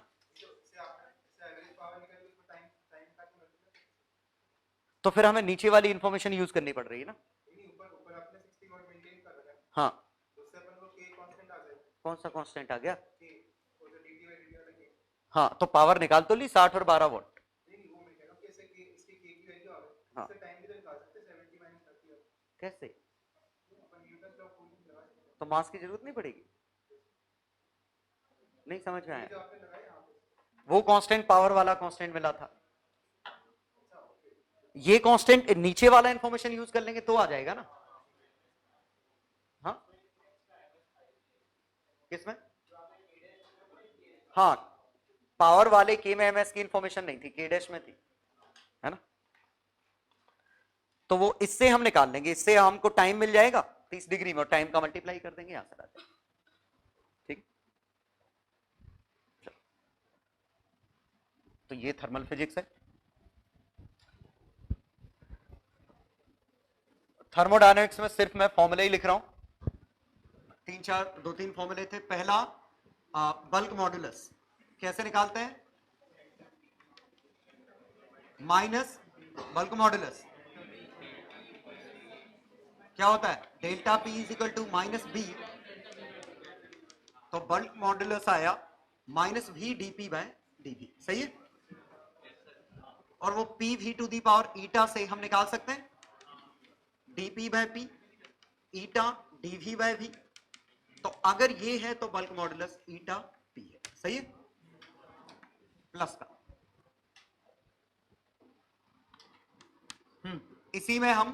इसी से हम स्पीड ऑफ गैस निकाल सकते हैं।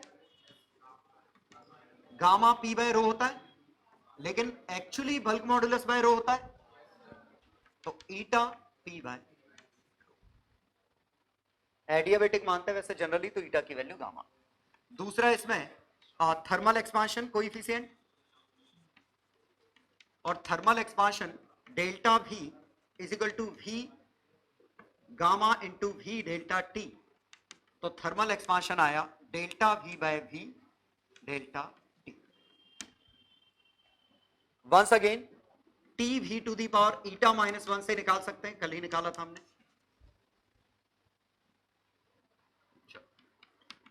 तीसरी चीज इसमें कोलिजन फ्रीक्वेंसी, तो इसके लिए हम रिजल्ट यूज नहीं कर रहे हैं, N root T by V पे डिपेंड करेगा। Mean free path, mean free path किस पे डिपेंड करेगा?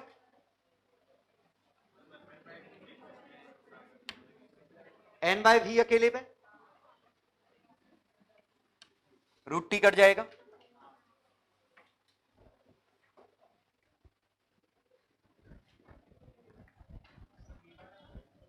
क्या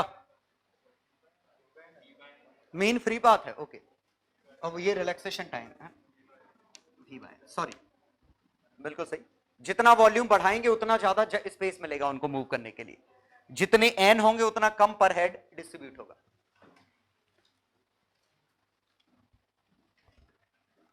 अगला इसमें जो हमारा डिस्ट्रीब्यूशन था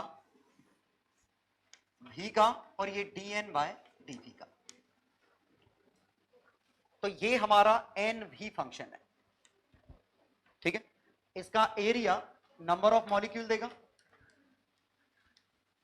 वी आर एम एस कैसे निकलेगा, या वी एवरेज, तो V D N upon integration of D N, V R M S, तो V square D N integration of D N whole under root. और ध्यान देने वाली बात, ये अगर हमारा एफ वी फंक्शन है तो डी एन की value F V D V, ये समझ में आया?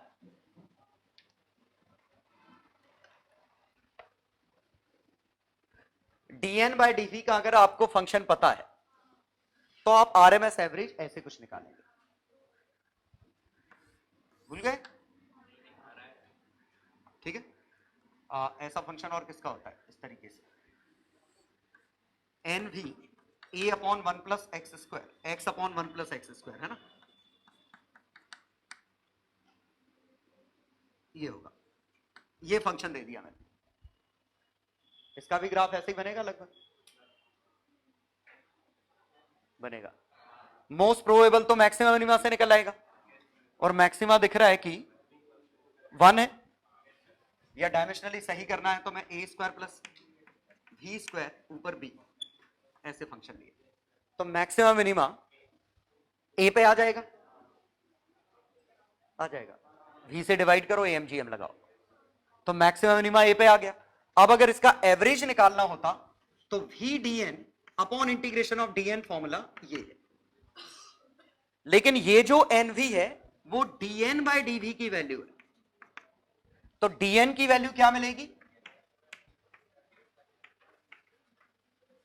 पता नहीं समझ में आया कि नहीं आया।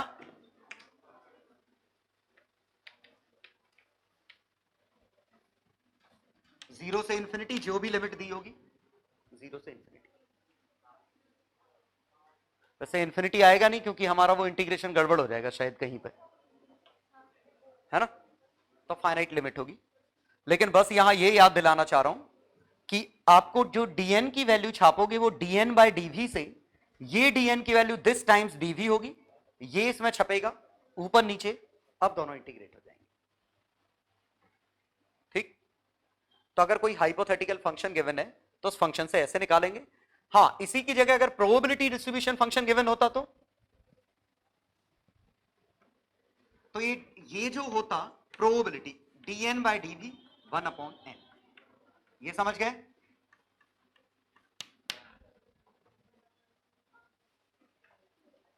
केमिस्ट्री में जनरली यही वाला गिवन होता है, प्रोबेबिलिटी जिसमें एरिया अंडर द कर्व 1 आता है, तो ये प्रोबेबिलिटी डिस्ट्रीब्यूशन फंक्शन है, तो इसमें बस एक एक्स्ट्रा 1 अपॉन n नॉट से डिवाइड हो जाता है।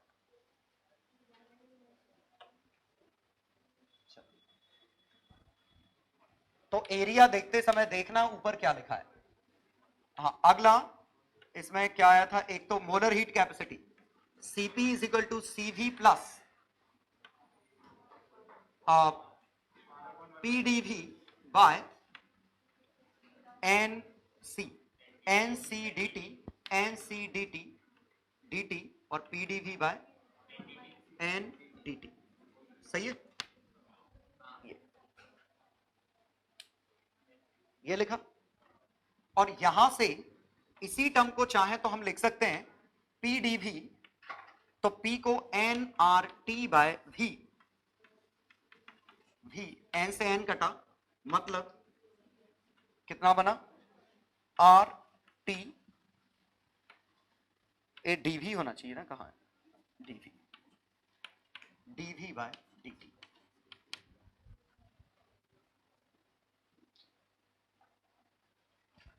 पहले ये समझ में आया क्या लिखा था, यूनिवर्सल है, ये हर चीज के लिए ट्रू है, NCV dt प्लस PdV, हमने ये n dt से डिवाइड कर दिया, तो C equal to CV n dt से डिवाइड किया, तो यहां बना P को nRT बाय V, कहां चला गया मेरा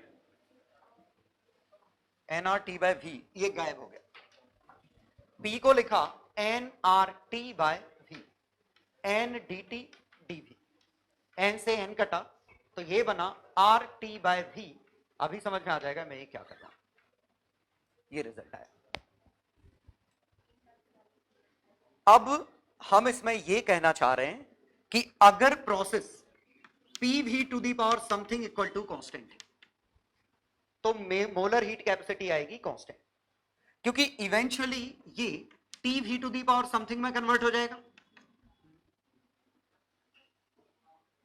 और अब अगर यहां लॉग लेके डिफरेंशिएट करोगे तो dt by T something dv by v equal to 0, तो यहां से जरा देखो t by v dv by dt, ठीक है, t by v dv by dt constant आएगा, तो ये टर्म कांस्टेंट बनेगा पॉलीट्रॉपिक प्रोसेस के लिए, ठीक है, ये टर्म कांस्टेंट बनेगा पॉलीट्रॉपिक प्रोसेस के लिए। लेकिन अगर प्रोसेस इस तरह की नहीं है तो वेरिएबल आएगा, मतलब मोलर हीट कैपेसिटी अलग अलग टेम्परेचर प्रेशर पे अलग अलग होगी और वो इससे फंक्शन निकलेगा, ठीक है। तो मैं यहां ये कहना चाह रहा हूं कि जैसे T square V cube equal to V cube by P equal to constant होता, तो पहले इसको सुधार लो, टी को पीवी तो P V to the power 5 equal to constant लिखा है, और इससे क्या बनेगा, C इज इक्वल टू क्या फॉर्मूला था बताओ, R upon eta minus 1, R upon gamma minus 1 minus R upon eta minus 1। तो C भी ईटा की वैल्यू 5 है माइनस R बाय 4, ये आ जाता, ये कांस्टेंट निकला। इसका मतलब डेल्टा क्यू निकालना है तो हम N C delta T direct लिख सकते हैं बिना कुछ किए। लेकिन जरा सोचिए अगर फॉर्मूला इस तरह का नहीं होता, अगर फॉर्मूला होता P is equal to P not 1 plus V by V not, ये इस तरह का होता। अब तो उस तरह का फॉर्मूला नहीं है, लेकिन आंसर निकालने के लिए अगर आप ये यूज करते तो आपको तीन तीन वेरिएबल मिलते, P V T। ये फॉर्मूला यूज करते तो सिर्फ T और V मिलता, और अगर मैं T और V का रिलेशन निकाल लूं तो सीधे dV बाई dt छाप दूंगा, यहां भी छाप सकते हो आपकी मर्जी, तो सीधे dV बाई dt, लेकिन हमारा रिलेशन तो P और V में, ठीक है। तो P को क्या लिखें, nRT बाय V, तो P not V not V plus V not. तो यहां से dt बाई dV निकाल लेंगे, ये उसमें छाप देंगे तो वेरिएबल वाला फंक्शन मिल जाएगा, तो मोलर हीट कैपेसिटी मिल जाएगी जो वेरिएबल के लिए। क्लियर, कांस्टेंट के लिए है तो अच्छी बात है। और एक और बात, अगर मोलर हीट कैपेसिटी कांस्टेंट है तो PV to the power something बनेगा, और कन्वर्स भी ट्रू है। तो ये है तो ये है, और ये है तो ये। वेरिएबल है तो ऐसा फंक्शन नहीं बन सकता, और ऐसा नहीं है तो वेरिएबल होगा। ये अच्छी बात है कि हम सेफली एज्यूम कर सकते हैं। चलो, हाँ लिखना था, अरे तो छाप लो यार, ये तो मुझे भी याद नहीं है, तुम्हें कहां से याद होगा, मुझे भी निकालना ही पड़ा, ये कैसे याद रहेगा। आपकी मर्जी, मैथमेटिक्स से वैल्यू उठा के छापो, उससे एवरेज निकलेगा ना। अगर आप इस क्वेश्चन को ऐसे करते हैं एन सी डेल्टा टी, तो इससे सी एवरेज निकलेगा। इंस्टेंटेनियस सी निकालना है तो वो फंक्शन यूज करना पड़ेगा। हाँ हाँ, गामा कौन सा, बिल्कुल वेरिएबल हो सकता है ये, वो क्यों वेरिएबल होगा, अरे ऐसे कैसे दे दिया है, तो ऐसे कंटिन्यूअस वेरी नहीं कर सकता ना। एक पर्टिकुलर टेम्परेचर पे वाइब्रेशन स्टार्ट हो जाएंगे, उसके नीचे वाइब्रेशन नहीं होंगे, ऐसे थोड़ी लगातार बदलेगा, नहीं होगा, ऐसा नहीं होगा। तो वो गलत समझाता है यार, डिग्री ऑफ फ्रीडम कैसे बदल जाएंगे, नहीं खेल रहा ऐसे। अरे एक minute, degree of freedom integral value लेता है तो गामा डिस्क्रीट वैल्यू लेगा, तो तुम उसमें डिफरेंशियल इक्वेशन कैसे बना लोगे जो डिस्क्रीट वैल्यू ले रहा है। चलो, लास्ट फॉर्मूला इसमें एंट्रोपी, क्या था formula, delta S N R log V two by V one, कुछ निकला था भगवान जाने क्या, याद है तो बोलो बोलो, प्लस, हाँ हाँ वही वही एग्जैक्ट वही है, वही है वही, delta U N C V D T P D V D Q by T by T by T. तो ये तो N C V log of T two by T one, N R log V two by V one, S two minus S one.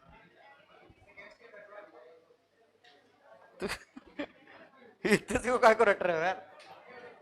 चलो anyway, ये entropy का formula है। Carnot engine नहीं है syllabus में, कैरनॉट इंजन सिलेबस में नहीं है, लेकिन इनडायरेक्ट सिलेबस में, मतलब उसके रिजल्ट यूज नहीं होंगे कि सीरीज में इंजन है, पैरेलल में इंजन है, एफिशिएंसी क्या है, लेकिन वो इनडायरेक्ट कर्व देके तो पूछ सकते हैं ना। हाँ लेकिन कैरनॉट इंजन ऐसे सिलेबस में नहीं है कि कैरनॉट इंजन की प्रॉपर्टीज हो, ठीक है। तो लेकिन चूंकि इफिशियंसी सिलेबस में है तो आपको याद रखनी पड़ेगा। ये बड़ा स्पेशल केस था। हाँ, इसमें याद है ना वॉल्यूम का रेशो, ये V है, ये KV है, ये V डैश है, ये KV डैश है। जो एक्सपांशन रेशो यहां था वही एक्सपांशन